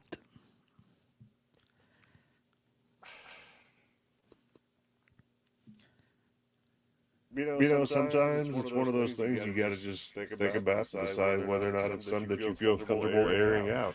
For me to be on here, or whether Facebook, YouTube, either way, it's almost like therapy to me. So yeah, that's what. Out, as much as I can. I can't say I haven't done any kind of cool shit, so I don't have any real awesome stories as of late. But I mean, there's certain things that, like, I don't know what should you not air out? What do you not want to broadcast? Yeah, that's the thing about nowadays, to where the whole world can see it. If you're popular enough, it's gonna reach a lot of people, and a lot of people are gonna react to that. Either A, you cause a riot on accident, or B, you just get a couple of people thinking the same thing, and they start talking about the subject, and hopefully the subject actually either gets noticed to where it needs to be fixed. Yeah. I was watching somebody on one of the YouTube channels. I like to watch some sports card stuff. I collect sports cards, so I listen to some other guys in that genre, and it's. I think that platforms like this, with regular individuals that live regular lives, yourself included, myself, etc., other like-minded individuals, and then you get to see the trend go on also with people like Dan Patrick or Stephen A. or Jason Whitlock, Colin Coward, etc. Whether they're sports individual or somebody else in entertainment news, they all are tending to go towards a platform such as this, to where they're not as censored as they would be where they're getting paid from their job, as long as they're not saying anything bad about their job. So platforms like this enable individuals to express the same type of ideals and same type of complaints, if you will, that regular people have, and they can relate to that a whole lot more than they can to some guy that they don't know, that they've never met, that they never actually conversed with, that's telling them this, that, and the other, to where that doesn't carry as much weight or hold as much water as a basic one-on-one with somebody that's you have a whole lot more in common with a regular person on your same level than you do with a millionaire. Yeah, I think that's the biggest open window type deal. When you open up the shades and you just see the light and everything. But the biggest part of it is not the because you can have like a conversation with the person, but not really I don't think it's like censorship. I think it's time frame. Because you really, when you're doing the same interview over and over and over again, and you're saying the same thing over and over again, it gets factory cookie cuttered. Because you only have like 15, 20 minutes with that person. Because they're doing like 50 interviews while you're only doing one for that instance. So you have to say, you they sometimes they literally hand you like a script. It's like, this is the stuff that we want you to talk about. Make it fast. Now on something like this, to where we're going on. We have only met each other, probably about 3 hours ago, because it's 2 hours long, and it took us some time to get everything situated. We know each other right now. I'm not saying I'm going to come down to your house and sleep on your couch, but we have that kind of connection right now to where it might be plausible down the road if I have my car breaks down or anything like that. Like, hey, I know Max and KC. Help me out. Hell, any former mechanic. This motherfucker might be able to fix my shit. I wonder how much he's going to charge me. I wonder if he's going to rip me off. He is Russian. Nah. I would never do that. But no, you seem like a good guy. From what I tell, I like to think of myself as a good judge of character. You ever need to sleep on a couch or a place to stay, you're more than welcome to come here, my friend. I promise. I hate everybody, so don't expect that in return. I'm just putting it out there. No, I do that all the time. Okay. I do that all the time. There's certain people I won't have on my couch because I know them way too well. They extend their stay a little bit too long. Well, I'm totally opposite. People love me having them come visit because I'll be like, "Hey guys, I'm out of here. You just got here. Yeah, I just needed like a 15-minute nap. I'm on my way. I'm at the road. Yeah." But it's that type of conversation you have with a person. What's his name? Theo Vaughn. I like listening to his podcast at the time. Surprisingly, I don't like listening to him when he has singers on or he has other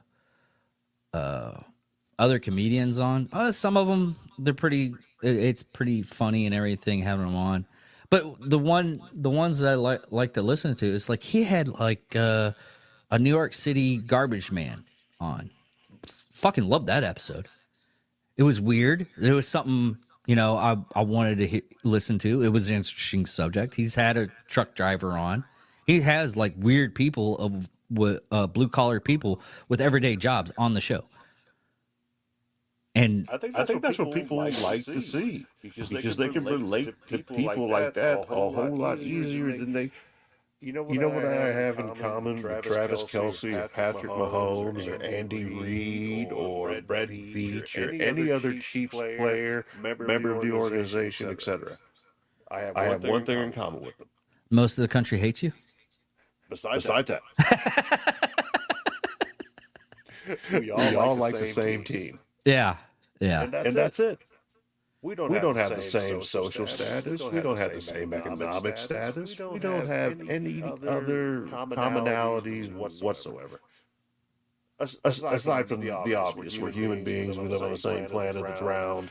Yada yada yada. Yeah. But aside from that, they're not going to go out of their way to call me and make friends and reach out to me any more than I am to them, because status and where you are socially is going to dictate a lot of where you're going to be able. You got to be able to stay in your lane and know what your lane is. Yeah.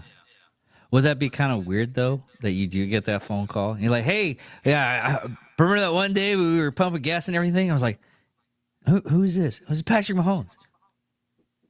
What the fuck are you calling me for? Well, we met. We exchanged numbers. Did we? This is kind of scary now. That would scare me more than anything. Meeting somebody like Patrick Mahomes? No, not meeting. I'm the type of person to where if I meet you, like face to face, I've already hit my top of persons I've ever wanted to meet. Really? Really? Yeah, I met Stan Lee. No. Yeah, I got pictures. You really met him before he passed away? Yeah.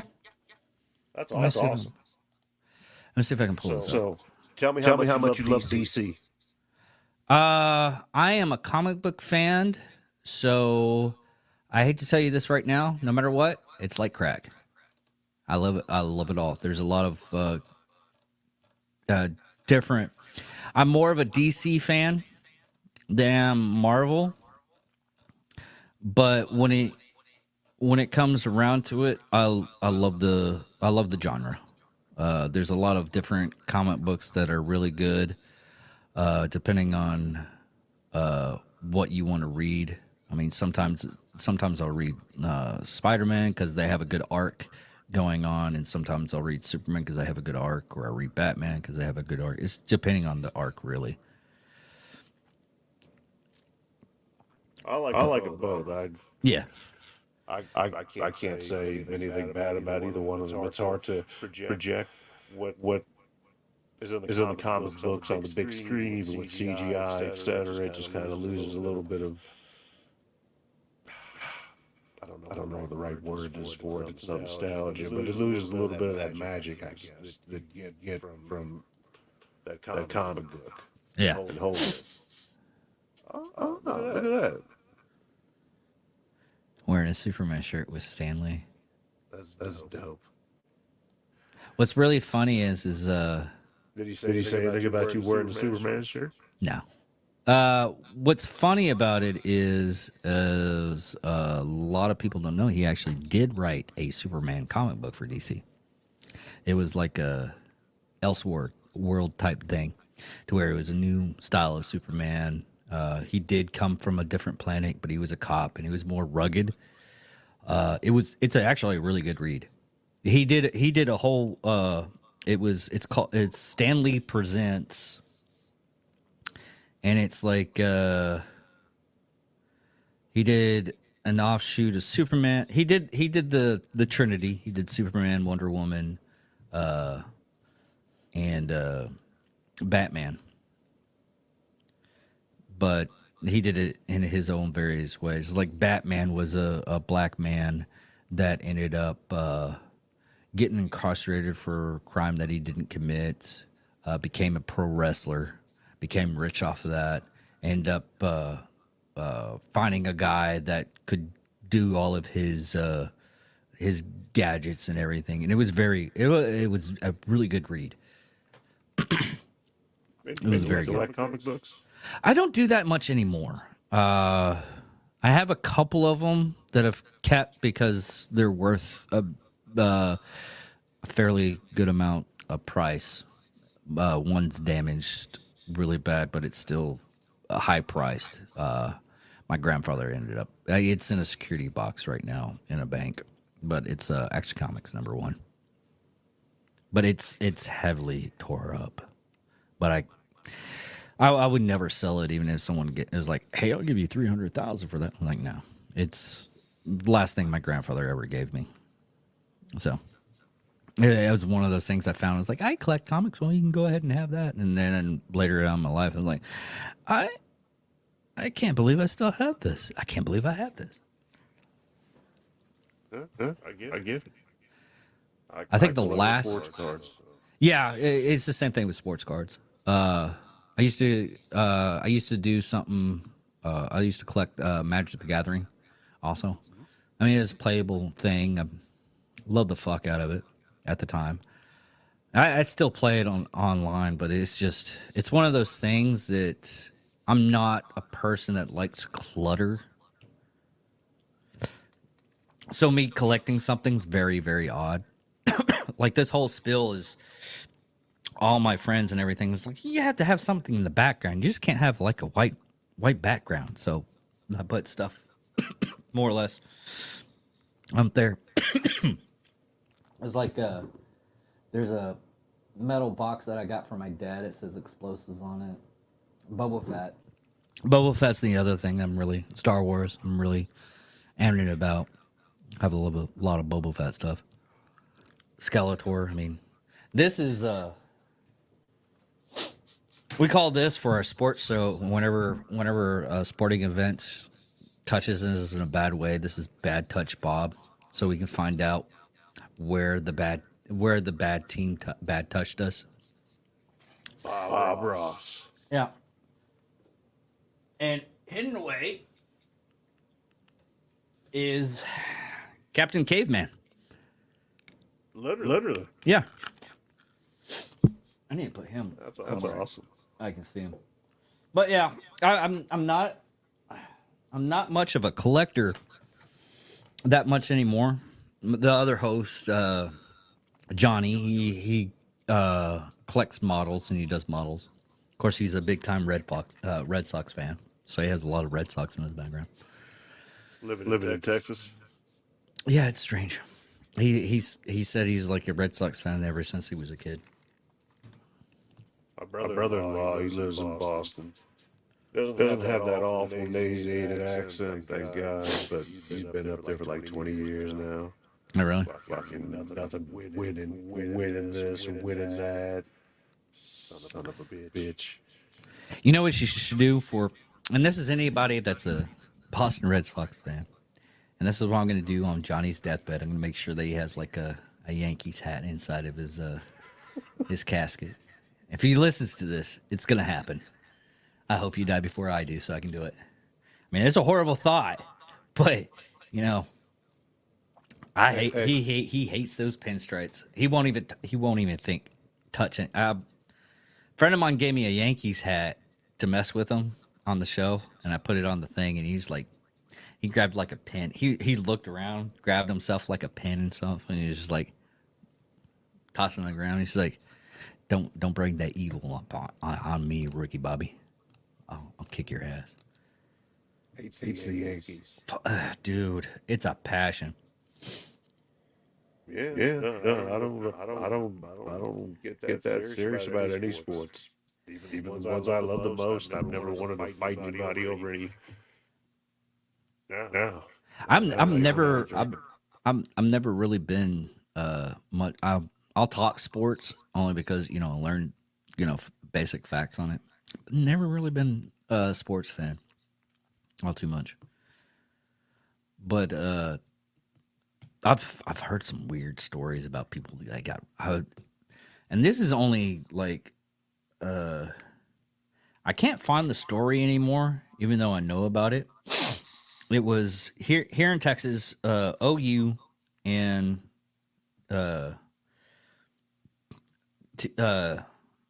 TU, Texas University, and Oklahoma University, or TSU is Oklahoma State University. Big time rivals.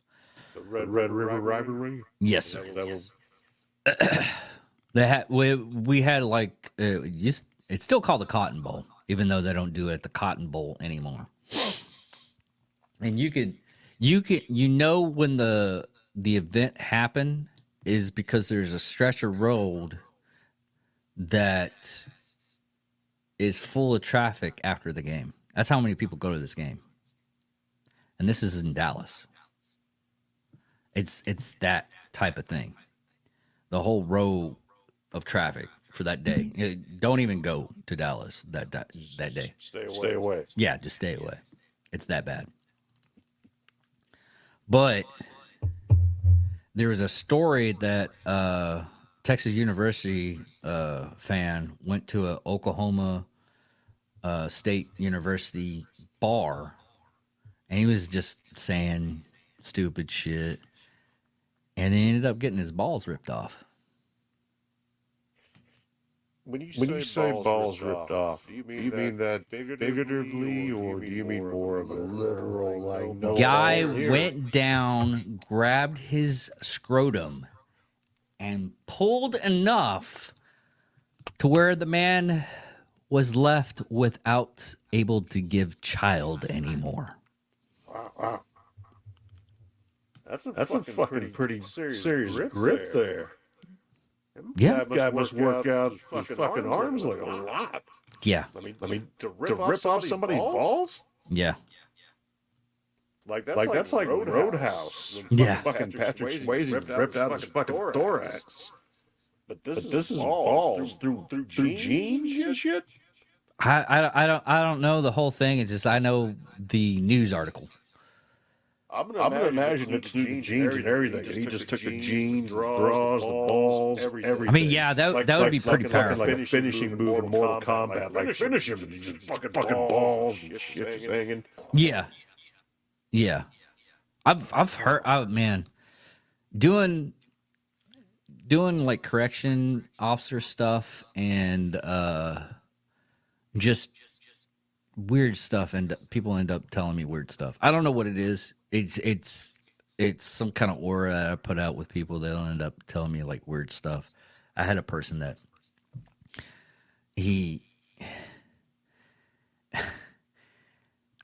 I was in the Air Force, and this woman that I was working with,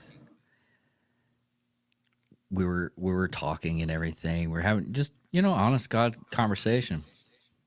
And this is the time frame. It's kiss no tell type deal.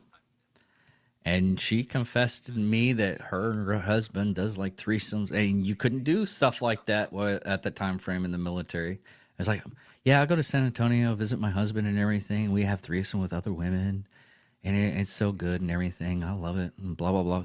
And then she stopped herself. She's like, what the fuck am I telling you this? I was like, I don't know. I don't know what to do. You don't. No. I literally, I was like, I don't know, but I'm curious for this conversation to keep on going. Are you propositioning me in a subtle way? Is your husband? Because if you are, it's working. It's one of those things. It's like, well, is your husband cute? You know what? Never mind. You're cute. like if you proposition me for this three-way, where am I at? An observer, or is he gonna like want to try to? Is your husband a cuck? Yeah. That would be one question. Is where there's like several questions you have to ask in that situation. One, is your husband a cuck, or am I just going to be watching? Two, where position am I going to be at? If I'm going to be the middle, not happening.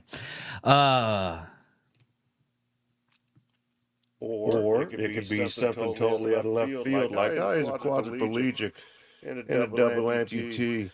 Plus he's blind and deaf, and he only likes to read Braille. So I write everything in Braille after I'm done to tell him how it was, and he gets off on it. All right, yeah, it's fine. Yeah, he'll be in the other room anyway. That's oddly specific, but okay. I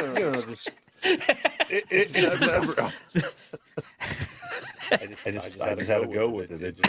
That was oddly specific, but funny as hell. I'm like, that's pretty. Could you imagine that you have a 3D printer, but the only thing you're printing out is like video porn, so your husband can get off? Can you do that? Yeah. But They have, dude. You've never seen the Braille Playboy? What? Yeah, Playboy at one point in time had a Playboy that was Braille. It had push-ups, pop-up. Like scratch and sniff. What up the smell? Yeah, pretty much.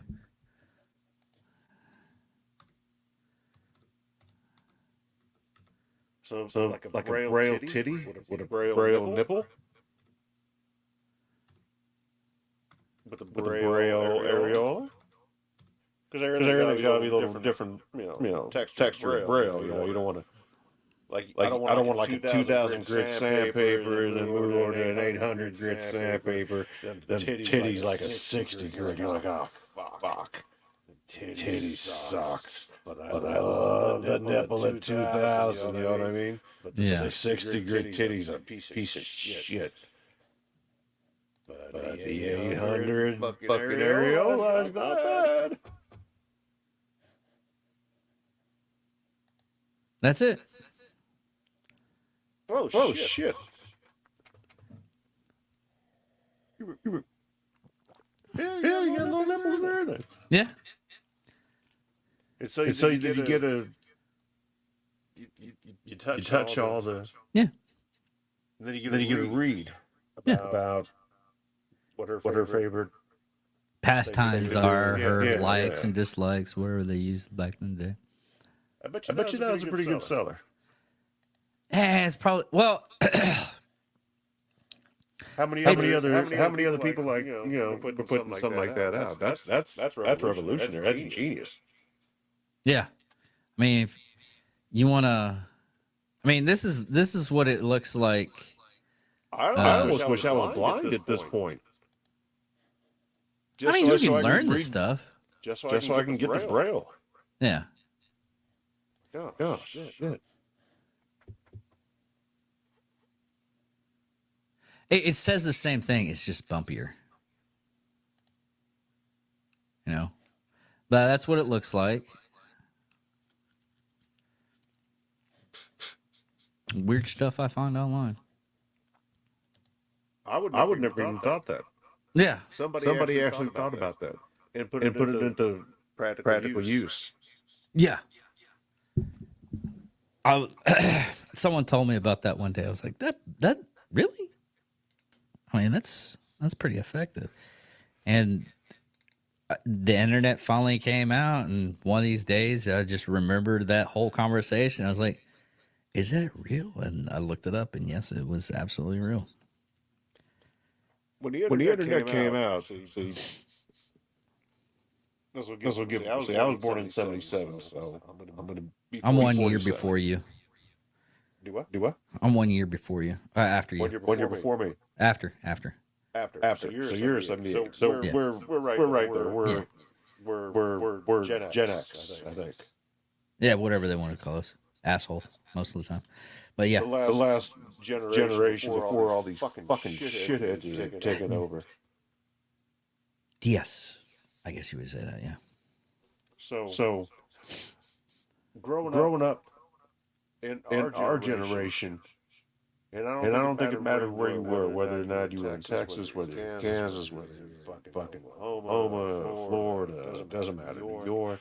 You might have a few things that are different, but one thing that was all the same is we didn't have the technology. You know, technology was something that, you know, if you had it, it was a luxury. Like if you had a fucking Atari, it was a big time luxury. Yeah. If you had an Atari, shit, everybody was at your house. Yeah. You know, everybody's playing that shitty game. The Nintendo came out, etc. But otherwise, you'd be outside, fucking around with your friends, riding bikes, doing shit outside. It got dark. That's when you knew you had to be home. And then the internet came out. And when the internet came out, I didn't realize it until I was like Jay and Silent Bob. Figuring out when the internet came out, like, what the fuck is that? And that's how I felt. I'm like, what the fuck do you mean internet came out? And you know, like, yeah, you can fucking get online, you can do this, you can find that, you can search this. I'm like, bullshit. And sure enough, like a caveman, I came out. And I was, computer? They were showing me the internet. I'm like, damn. I couldn't believe it. But then I said to myself, no, if it keeps up like this, there's going to be an entire generation that grows up fucking fed off this shit and grow up to know nothing but this shit and won't be able to fucking survive without it. Here's a strange thing. Here's a strange thing. What the Unabomber? In his manifesto, as a bit much as crazy as it was, and I'll put it down. He was fucking nuts. You can think you can thank MK Ultra for that shit. and his some of the points in his manifesto was true. Yeah. And you know, I'm not saying anything bad about his rat fucking brother, but. If it wasn't for his rat brother, I know he recently just died as far as Kaczynski died, but he would still been doing the same shit. He wouldn't have stopped. Yeah. He would have been up there just fucking making bombs, sending bombs off, blowing up some people, maiming some people, killing some people. And I'm not advocating that, you know, or what he did was right. I think if what he should have done, was as smart as he was, instead of killing people, was just fucking take all their assets. That's where you hurt them the most. There's a guy that actually did that. He wanted to be the ruler of the. He didn't want to be ruler of the world. He was the emperor of the world. That was his belief structure. And I think he took like $200 million from the U.S. government. And he's in prison in Florida right now. He's in federal. But yeah. Is he the ruler of the cell block now? He is.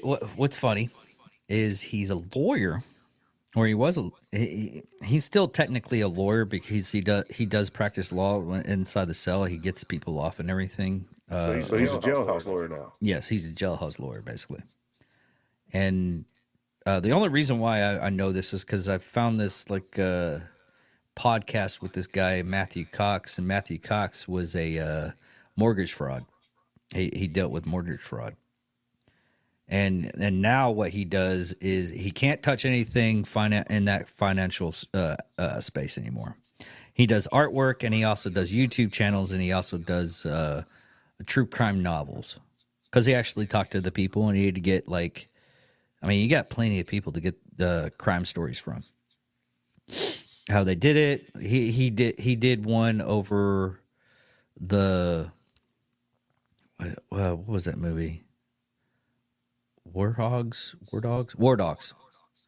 About those two people that sold all the what was it? The guy with the fucking. It was 7.62 rounds is what got him caught. Yeah. That's what got him caught because they falsified the documents and everything. But they were going through the government and fucking. Of course, Russians were always involved. We got Russians involved. Yeah. Anytime you got 7.62. Actually, it was China. And the movie aspect, it was they got the ammunition from China. That's the one with the Miles Teller and Jonah Hill and Bradley Cooper. Okay. No Russians this time. I think there was a little bit of Russian aspects into it. But anyways, but he was in the same prison with that guy, and he was there with the guy that ended up thinking he was the emperor of the world, and he wrote a book about this guy, and that's what he does now, the Matthew Cox guy. He was also with the guy that tried to fake his own death and failed horribly. Because I think he was doing the same thing he was, mortgage fraud. And he was trying to get away with it by faking his own death. He set up this plane to crash down, and he forgot to put the body inside the plane, and his girlfriend ended up ratting him out.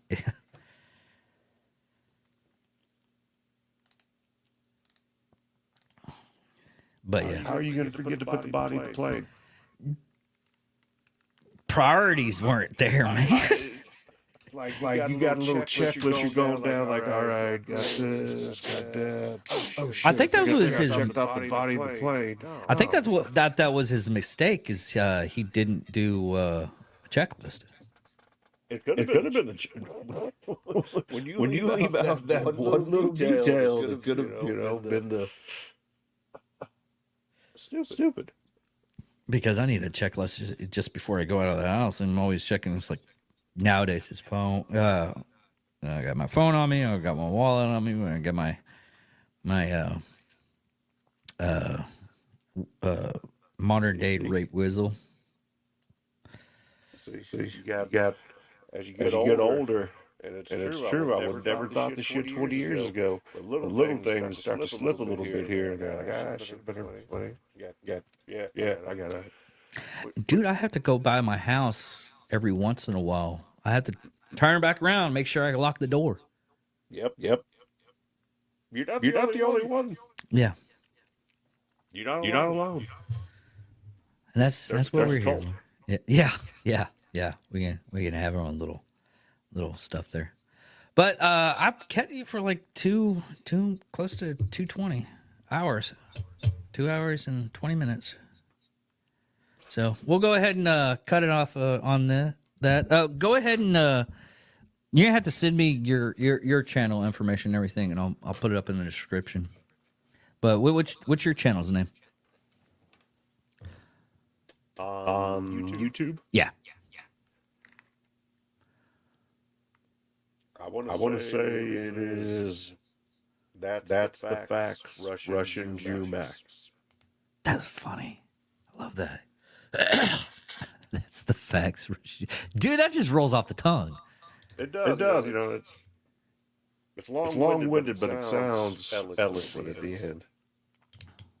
No, okay. I know we never got to the conversation that you mentioned. When I wanted to talk about the Putin Tucker Carlson thing, but what I'll tell you this just in retrospect, real quick to touch on it.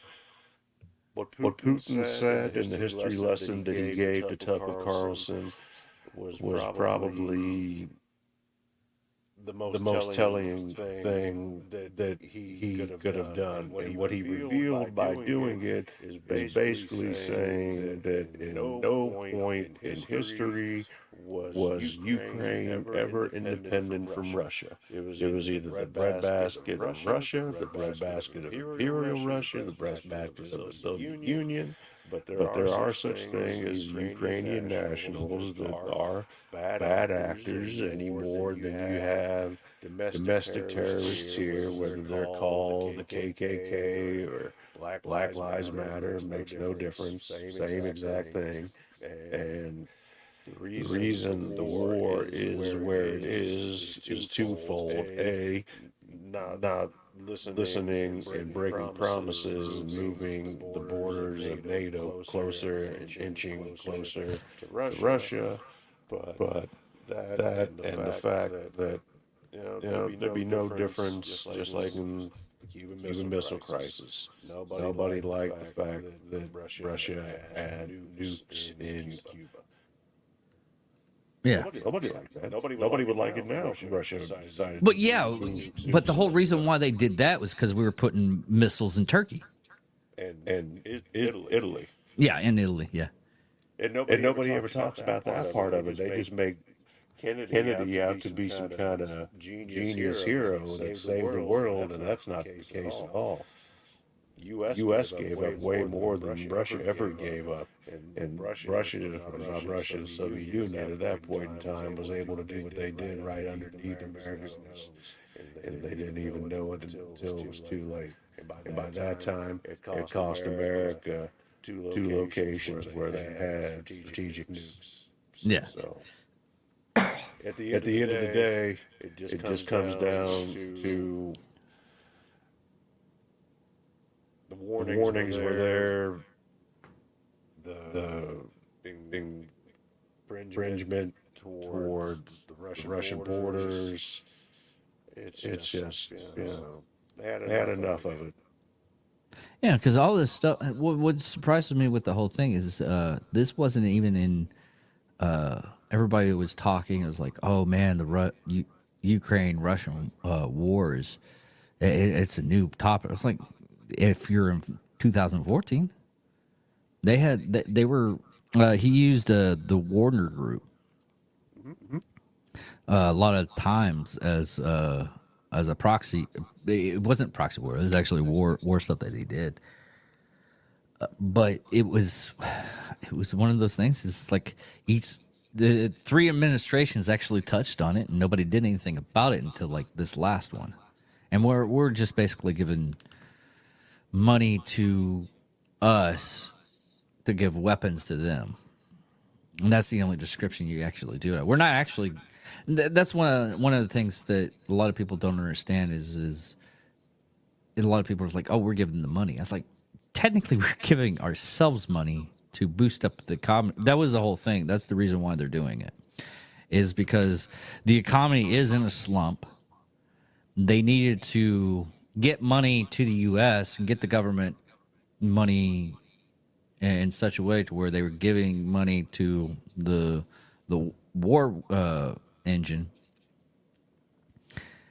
And then that war engine was giving weapons to Ukraine. We actually, we did give them money, but they give them money to. This is the most ridiculous thing that I ever heard of.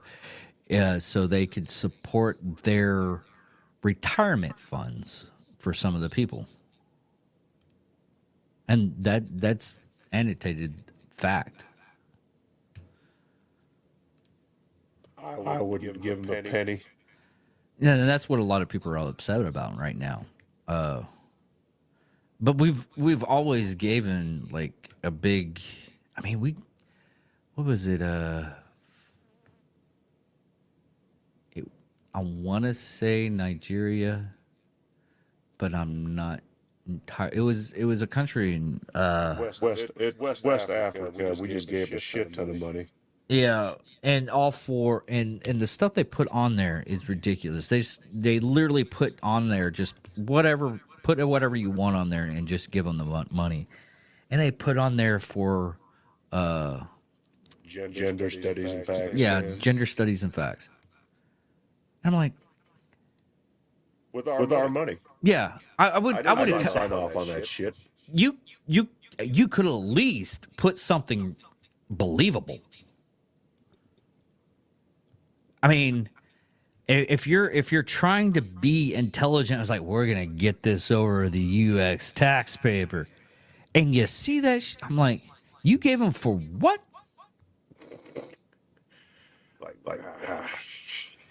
I don't even know what to say about it. Yes, it's like, are you serious? You know what? I know criminals that are better at it than you. I mean, honestly, I mean if you want to be assholes and just say, we're giving this money and there's nothing you can do about it, that's the way to do it. But if you want to do it to where we don't ask questions, it's like, hey, they're having a problem with, we'll go with maternity. Their maternity, the women there can't really, fund themselves. A lot of men have died due to some kind of unseen virus or whatnot, and we're trying to take care of these kids. There's a lot of orphans. There's a lot of war. You could have done that. I would have been, oh, okay. That seems reasonable. I don't mind being the nice guy. But fucking gender studies, are you that stupid? I mean, even people that are like... I almost guarantee men and women down to a fucking T at this point. Yeah, I can almost guarantee people that are like, transgender and everything are looking at that going, no, what are you, stupid?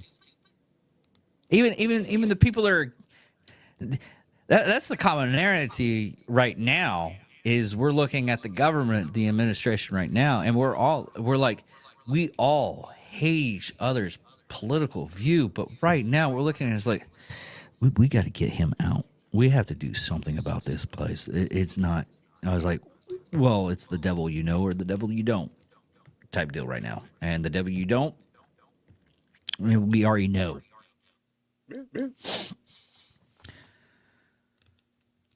Yeah, we can keep this going. I don't care. But there's a lot of stuff that he was talking about. Did you listen to the full thing? Mm-hmm. Okay. Now I know there was some truth to it, but most of the part, and a lot of people are against Tucker for doing it. And I think it's just, honestly, to me, it's just jealousy. If I could go to Russia and talk to interview Putin and interview Putin, that's like, hey, did you do this? No. It's like me being an astronaut landing on the moon, talking to a person that's a F1 racer. The F1 racer is like, man, I did this race. You know what? I did this Land Rover on the moon. How fast were you going with that? Oh man, that rocket was going probably about 2,000 to 3,000 miles an hour. I know the pressure when it's going. 7 miles per second is the escape velocity of Earth. Really? 7 miles per second. Still, that's fucking fast. So you could be from New York to LA in 8.5 minutes. Jesus, yeah. Fuck. But yeah, could you... Space. People think space is like... I asked my kids, I'm like, what are they teaching you fuckers in school? And I quiz them, like, how far away is space? About 1 million miles. It'll take you forever to get there. Like, it's 62 miles away. Yeah. It's not that far, but it takes a lot of pressure to get up there. Yep. And the only way we know how to get there is fuel. A lot of fucking fuel. Yeah. Well, pretty soon we might be getting into. There's a lot of stuff that's happening right now that's interesting. Like we almost have figured out ion engines, which that's an achievement. And if you don't know ion engines, just look it up. I'm not explaining that shit because I don't know what that fucking shit is. No, I've looked up a little bit of it. I'm trying to stay on top of all the hydrogen energy and everything else that they're trying to implement. It could work. Yeah, It could work a lot better and a lot quicker than this electronic shit that they're trying to push. yeah. A lot of God. Hey, it's like the new batteries they might be coming out. It's something to do with sulfur. And it's a new. Because they went from the lithium ion to the lithium polymer, and now it's going to be. It's something to do with sulfur. That's what I remember. And they were having troubles with it, and they figured a workaround with a couple of atoms to switch it out. But it's been a long time since I read anything about it. But the new battery is supposed to be a little bit more. It's supposed to be more highly efficient and longer lasting. And hopefully better for the environment because that lithium cobalt shit's fucking for the birds. Anybody tells you that China's a good person, look at the cobalt mines. Just that's all you have to do. Yeah. No. If you don't know what you don't know, then yeah. When you peer like I always say, if you peer behind that curtain, sometimes you're like, oh, we're doing, and it's our country too. There's a lot of stuff that our country does, and I'm like, really? That's how. I mean, I just want to see our country taken care of first. I hate to sound like a nationalist. I don't think it's nationalism, honestly. It really isn't. It's patriotic. It's all what we want to take care of the people that we know, and a lot of times that's what it comes around to. It's not nationalism. Nationalism to the extreme is like Nazi Germany. Yeah, to the point to where you take orders and you take out a whole entire race of people. Which apparently, have you been hearing through the ether that another new third party has come up and they're actually thinking it's a new generation of Nazis? Nazis are out there. Well, yeah, Nazis has always been that. Nazism's still out there. I mean, it's big in 100%. South America. But there's a new, they're literally the new political party that's coming up. And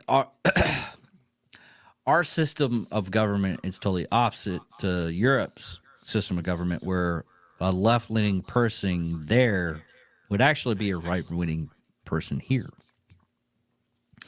And the right wing over there is the left wing over here, and that's their political views and everything. It's totally flip flopped. But what's strange is you think Germany be the one group that's like, no, we know what Nazism and fascism is and nationalism is, and this is the way you're going. I don't even think I want to hear like Nazi news groups in English language, of course. I don't know German, and them talking about when people say Nazi and this is fascism, and then they're like, no, I don't think you know what that means. I don't know. That is not fascism. Hardcore nationalist, hardcore fascist. We good at fascism. You not. This is just child's play. You don't know what you're talking about, because a lot of the times that they talk about fascism, I'm like, man, or nationalism. Nowadays, depending on what you say, like saying you're a nationalist. I honestly, I just think you're patriotic. You love your country. You love the people in it, even though some of them, act stupid or do stupid stuff. You still don't want any harm from those people, but you want to hopefully guide them to better themselves and better the country. And that's what a lot of people are trying to do in this country. And I've agreed with people that are on the Democratic side. And a lot of people are like, I can't believe you've done that. I was like, listen, if you look at all the details of what someone's saying, it's actually a really good idea. Like for a time, people that are like tree huggers were like, I can't believe they went in extremes, like tying themselves to a tree. Literally. Yeah. But don't you want to, go to the faucet and not have it on fire? I kind of want that.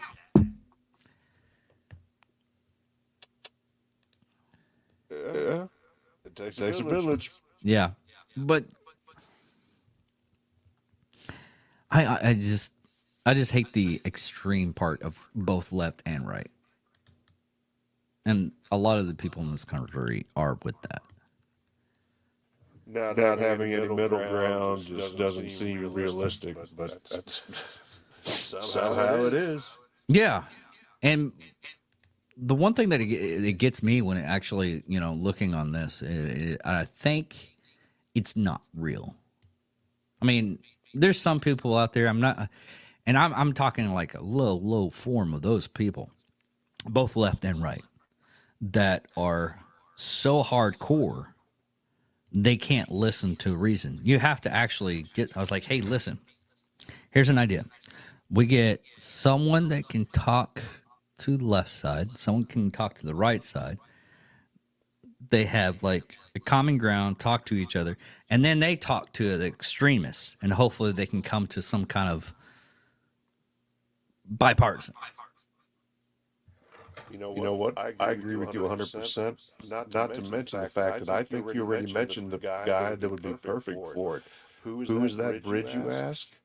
Joe Rogan. He's already, well, you're right, but it's one of those things. I mean, if you think about it, who does Joe Rogan talk to? He talks to both sides, yeah. Every fucking body. Yeah. He's talked to Elon Musk. He's talked to Roy Jones Jr. He's talked to Mike Tyson. He's talked to, in his career, he's talked to a lot of people. He has studied a lot of things. He's a very intelligent man.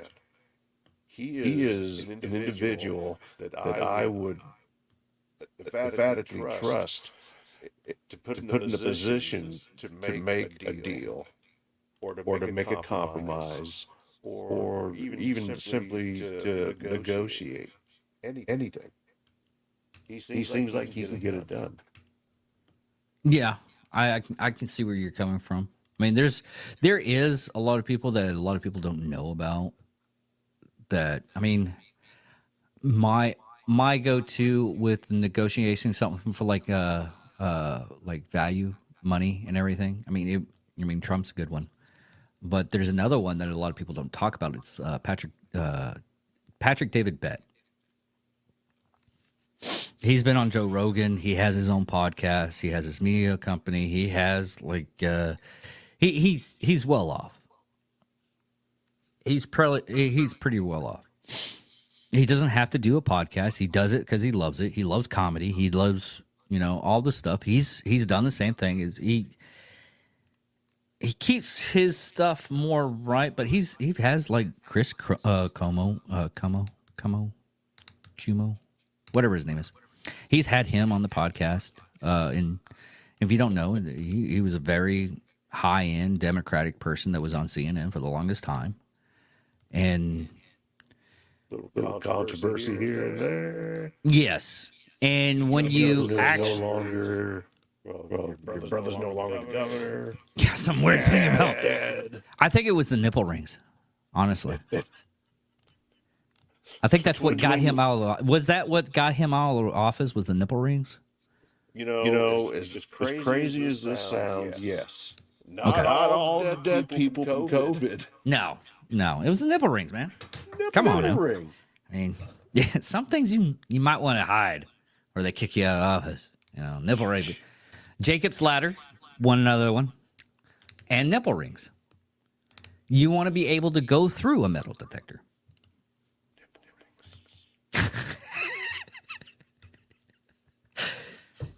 Killed thousands of people. Yeah. Don't worry about them. Yeah. Nipple ring. What? Yeah. Like a plastic straw in Cali. Fuck that. Yeah. But he's another one. But the only thing about him is he's more. Hearing him talk at times, it kind of sounds like a used car salesman at times. He's making his point on the reason why you should buy into his stuff. Which, if he can do that, hey, more power to you. That's awesome. But I think you are right into the fact of you want to hear things out on several sides before you make a decision. And you are right where he is a cooler head, and he's the type of person that he'll let you know he's not smart enough to do something. He'll find somebody, and hopefully he doesn't do what a lot of can't even blame one administration with this dumb shit, but multiple administrations, talking to someone like Fauci. God, have you read Robert Kennedy Jr.'s book about him, The Real Fauci? I've read some excerpts from the book of what Kennedy said about him, and I'm just like, oh, shit. Yeah, and mind you, there's stuff that like Robert Kennedy. I honestly can't stand his voice. You could say it because a lot of people who don't know Robert Kennedy's background, other than being a Kennedy, the son of Robert Kennedy Sr., who was the brother of John Kennedy. Yeah. Robert Kennedy Jr.'s vice for 14 years was heroin. Yeah. So yeah, 14 years addicted to heroin. He's on the straight and narrow. He's got, I forgot what the name of the disease is, to where he talks a little bit slower and it's a little bit of a slurred speech. But in all honesty, he's a very intelligent man. Yeah. I don't believe he needs to run for president. I don't see a purpose for it because he's not going to win. Yeah. It's one of those, but it is one of those people that you look at that. Tulsi Gabbard is another one. I mean, yeah. I mean, both of them, Robert Kennedy and Tulsi Gabbard, at one point in time, did go up against Second Amendment rights, but her decision in doing it, it's totally understandable. It was an emotional knee-jerk reaction, and anybody in that situation would do that. Yeah. Absolutely. Because her husband was murdered by a person with a firearm. And when you see someone wielding an axe, and you think all people that have axes, even though I have one on my wall, I'm going to end up using that axe to murder somebody, and that's your knee-jerk reaction. Now she's changed her stance. People change their stance. Do I think that she would be good for presidential office? I was voting for her when she first did it. Honestly, she seemed like a really reasonable woman.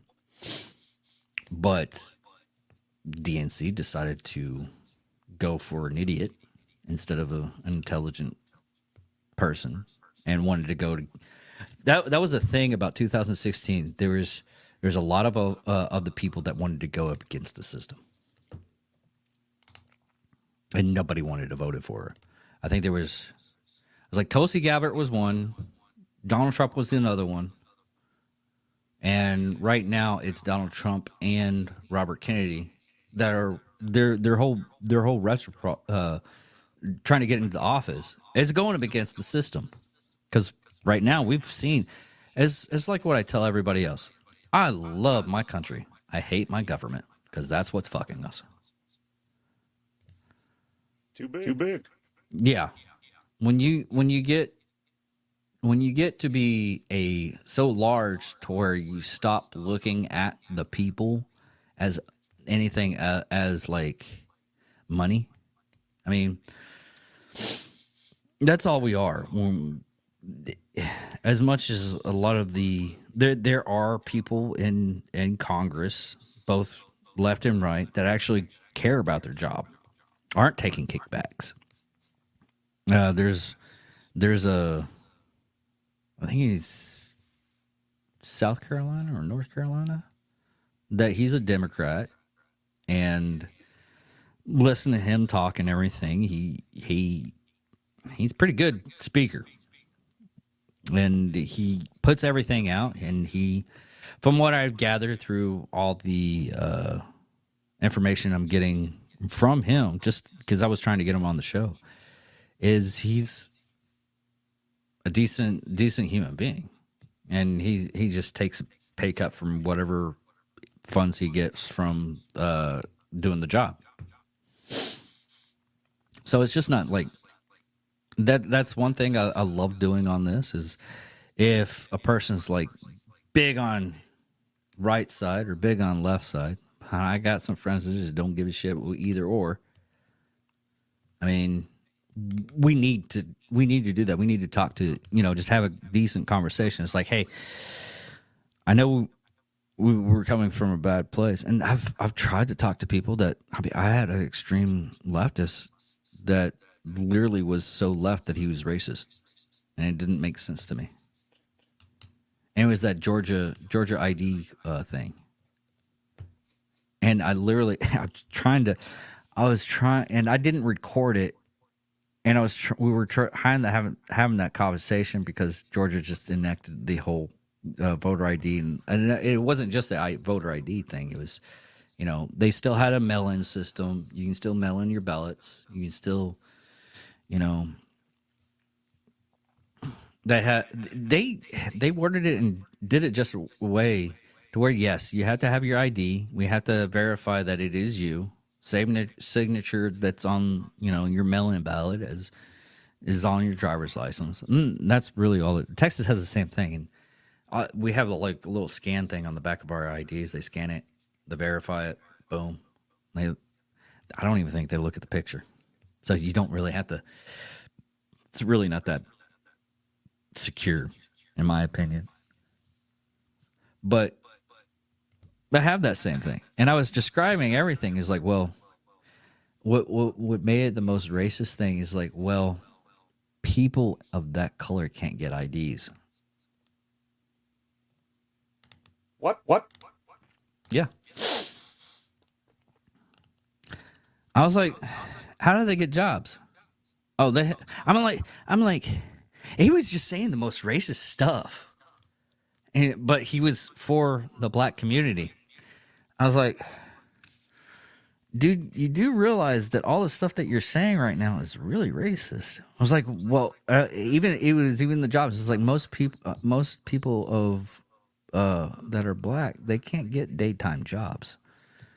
They have to work nights, and they can't get up to do to vote. That's the reason why they're doing that.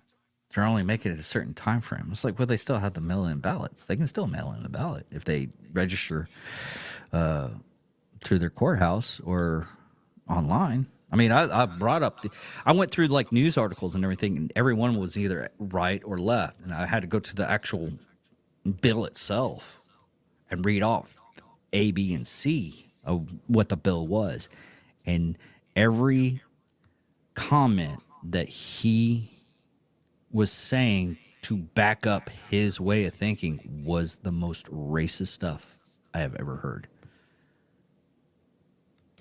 I was dumbfounded. For a person that... Go ahead. No, I apologize. I was going to say just, it reflects poorly on his, I would say on his party, but it's more than just that.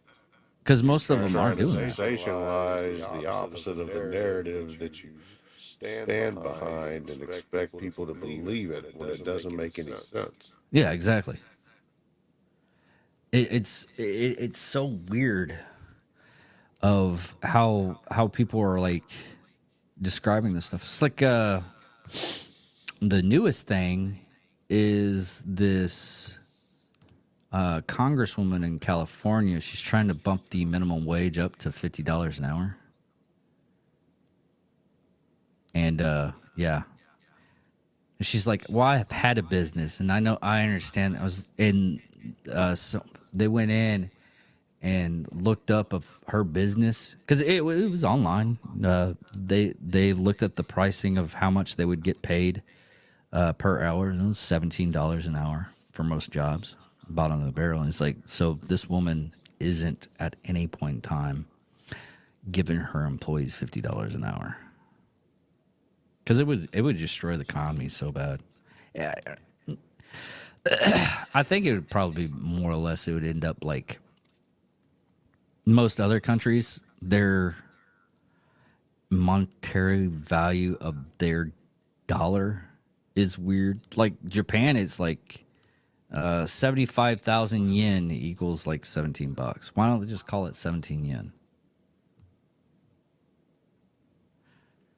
But they do it like big scale. I mean, even rubles. Yeah, rubles, same thing. I got a million rubles. Oh, you got $100. Yeah. Million rubles. Not a lot of money. No. You got a million rubles. You got a lot of nothing. What do you think about Tucker Carlson's portrayal of him doing like McDonald's over in Russia and the supermarket, comparable to like, do you think that he was forced to do it, or do you think he did it and he just wanted to do a narrative on it because of what's happening here in our country with our inflation? I think that he wanted to take advantage of a situation where he knew that he would set an example, almost a precedent of sorts, by doing what he did do, and showing that he's not fucking around. He's not. He's not going to lose this war. The only thing that's keeping Ukraine afloat right now is the United States, CIA, and it's just a matter of time. I've said this before somebody's checking the numbers out, realizes that we've given way too much money for way too long, and that shit's going to stop. And as soon as it stops, this proxy war for nothing is going to be over. Yeah, because we've already given up like $160 billion right now. Which is, and most of it's not even, I mean, some of it's been stolen, and they've proven it. Yeah, it's $25 million yacht. Come on. It's nonsense. It's nonsense. As a taxpayer, I'm sick of it. Yeah. I mean, when you pay like 30% on the dollar, and that's where your money goes to, sometimes we need to, as a country, as it go up and look at who we're allowing to run it, but we're just too lazy. Yeah. And that's the honest God's truth. We're too lazy. A lot of people don't. It's like they'll get upset about something and thinking someone in a higher office can take care of that when they can't. Like I had people. It's like, I'm going to talk to, because I went to this our local congressman's what do you call it, to raise money, but it was just to support him by giving him a little bit of money for his election campaign fund place. And I've had people come up they were talking to me, and they're like, "Yeah, I'm going to talk to him about this issue that literally is in the town, and all they had to do was talk to like the local councilman." I was like, "What?" And I brought it up. I was like, "Why don't you talk to the council? He's not going to be able to do anything." Well, he has the. I was like, "You have the ear of the councilman too." City council, go up to the council department, and they have like a town hall every Tuesday, because I used to watch it all the time, and sometimes it was funny because someone had like, "I wish my neighbor's dog would stay on its leash, but it doesn't, and it gets in my yard and has the shit." I mean, it happens. You're gonna have those people, but everybody has the power in their own little town, and right now we need to start thinking to the point where, okay, we're taking care of our city. Where are we at on taking care of the country or the state? You have to go into the levels. If there's a certain, you look at it, it's like, okay, there's a certain problem with this city because it has a lot of pollution, but small town right here doesn't have a problem with pollution. We should go to the city instead of the state. The state should take care of, the state. But there's places to where, like Dallas, Houston, Austin, San Antonio, El Paso, those are kind of the big one. Amarillo is kind of up there, only because of oil. But those are big cities that are making a judgment call on the entire state, which they more or less. If you're having a problem with, hey, there's a Dallas lake that's very polluted, shouldn't you be talking to the city instead of the state? And a lot of people don't like understand the chain of command when it comes to government. You ever notice that when you're taking a look at a lot of the news stuff and everything?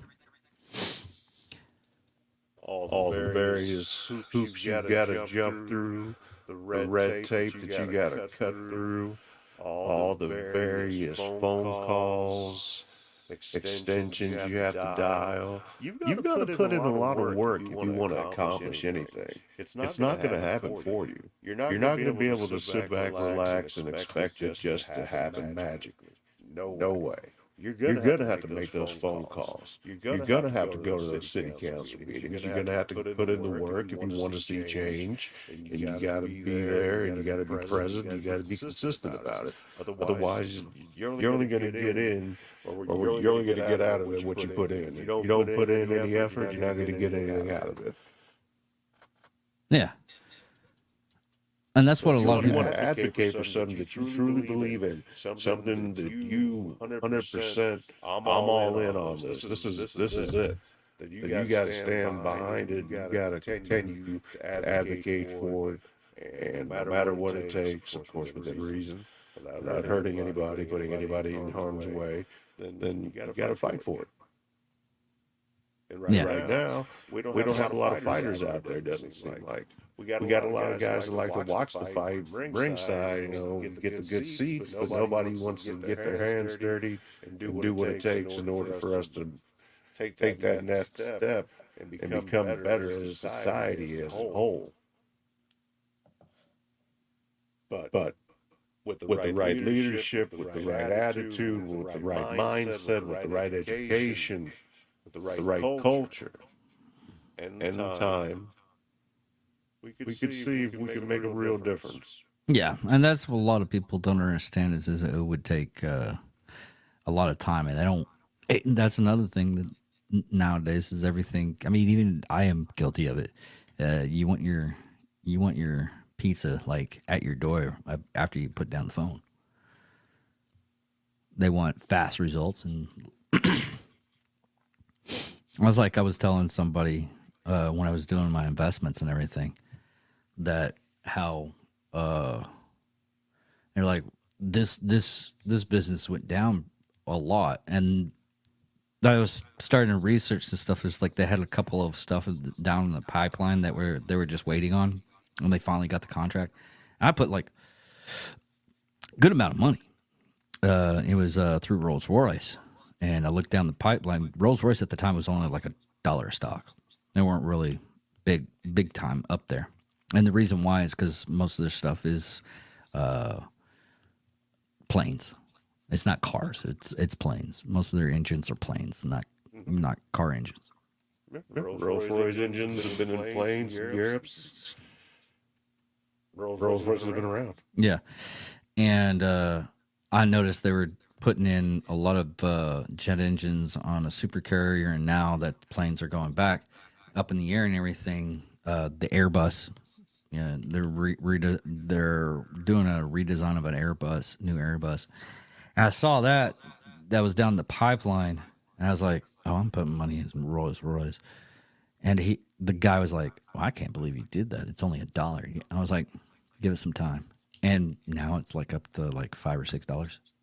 I mean, it's still a big jump. Sure, it's not like huge jump. It's not like GameStop jump. Hey, you know what? Fast quarters versus slow dollars. It's not a bad thing. No, not at all. But now it's at the 3-hour mark. We can keep on going, but nah. I'm sorry, brother. I didn't mean to keep you. No. My longest one has been about 4 hours. So I'll go a long ways. Like I said, I work nights, so this is like my fun time. I'll probably end up doing something else after I edit this. But I did have a good conversation with you. I'll talk to the other crew and see if I can get you on the sports side of the show, maybe Tuesday. Sure, but yeah, that's you're. Let's go over the show again. What's the name of your YouTube channel again?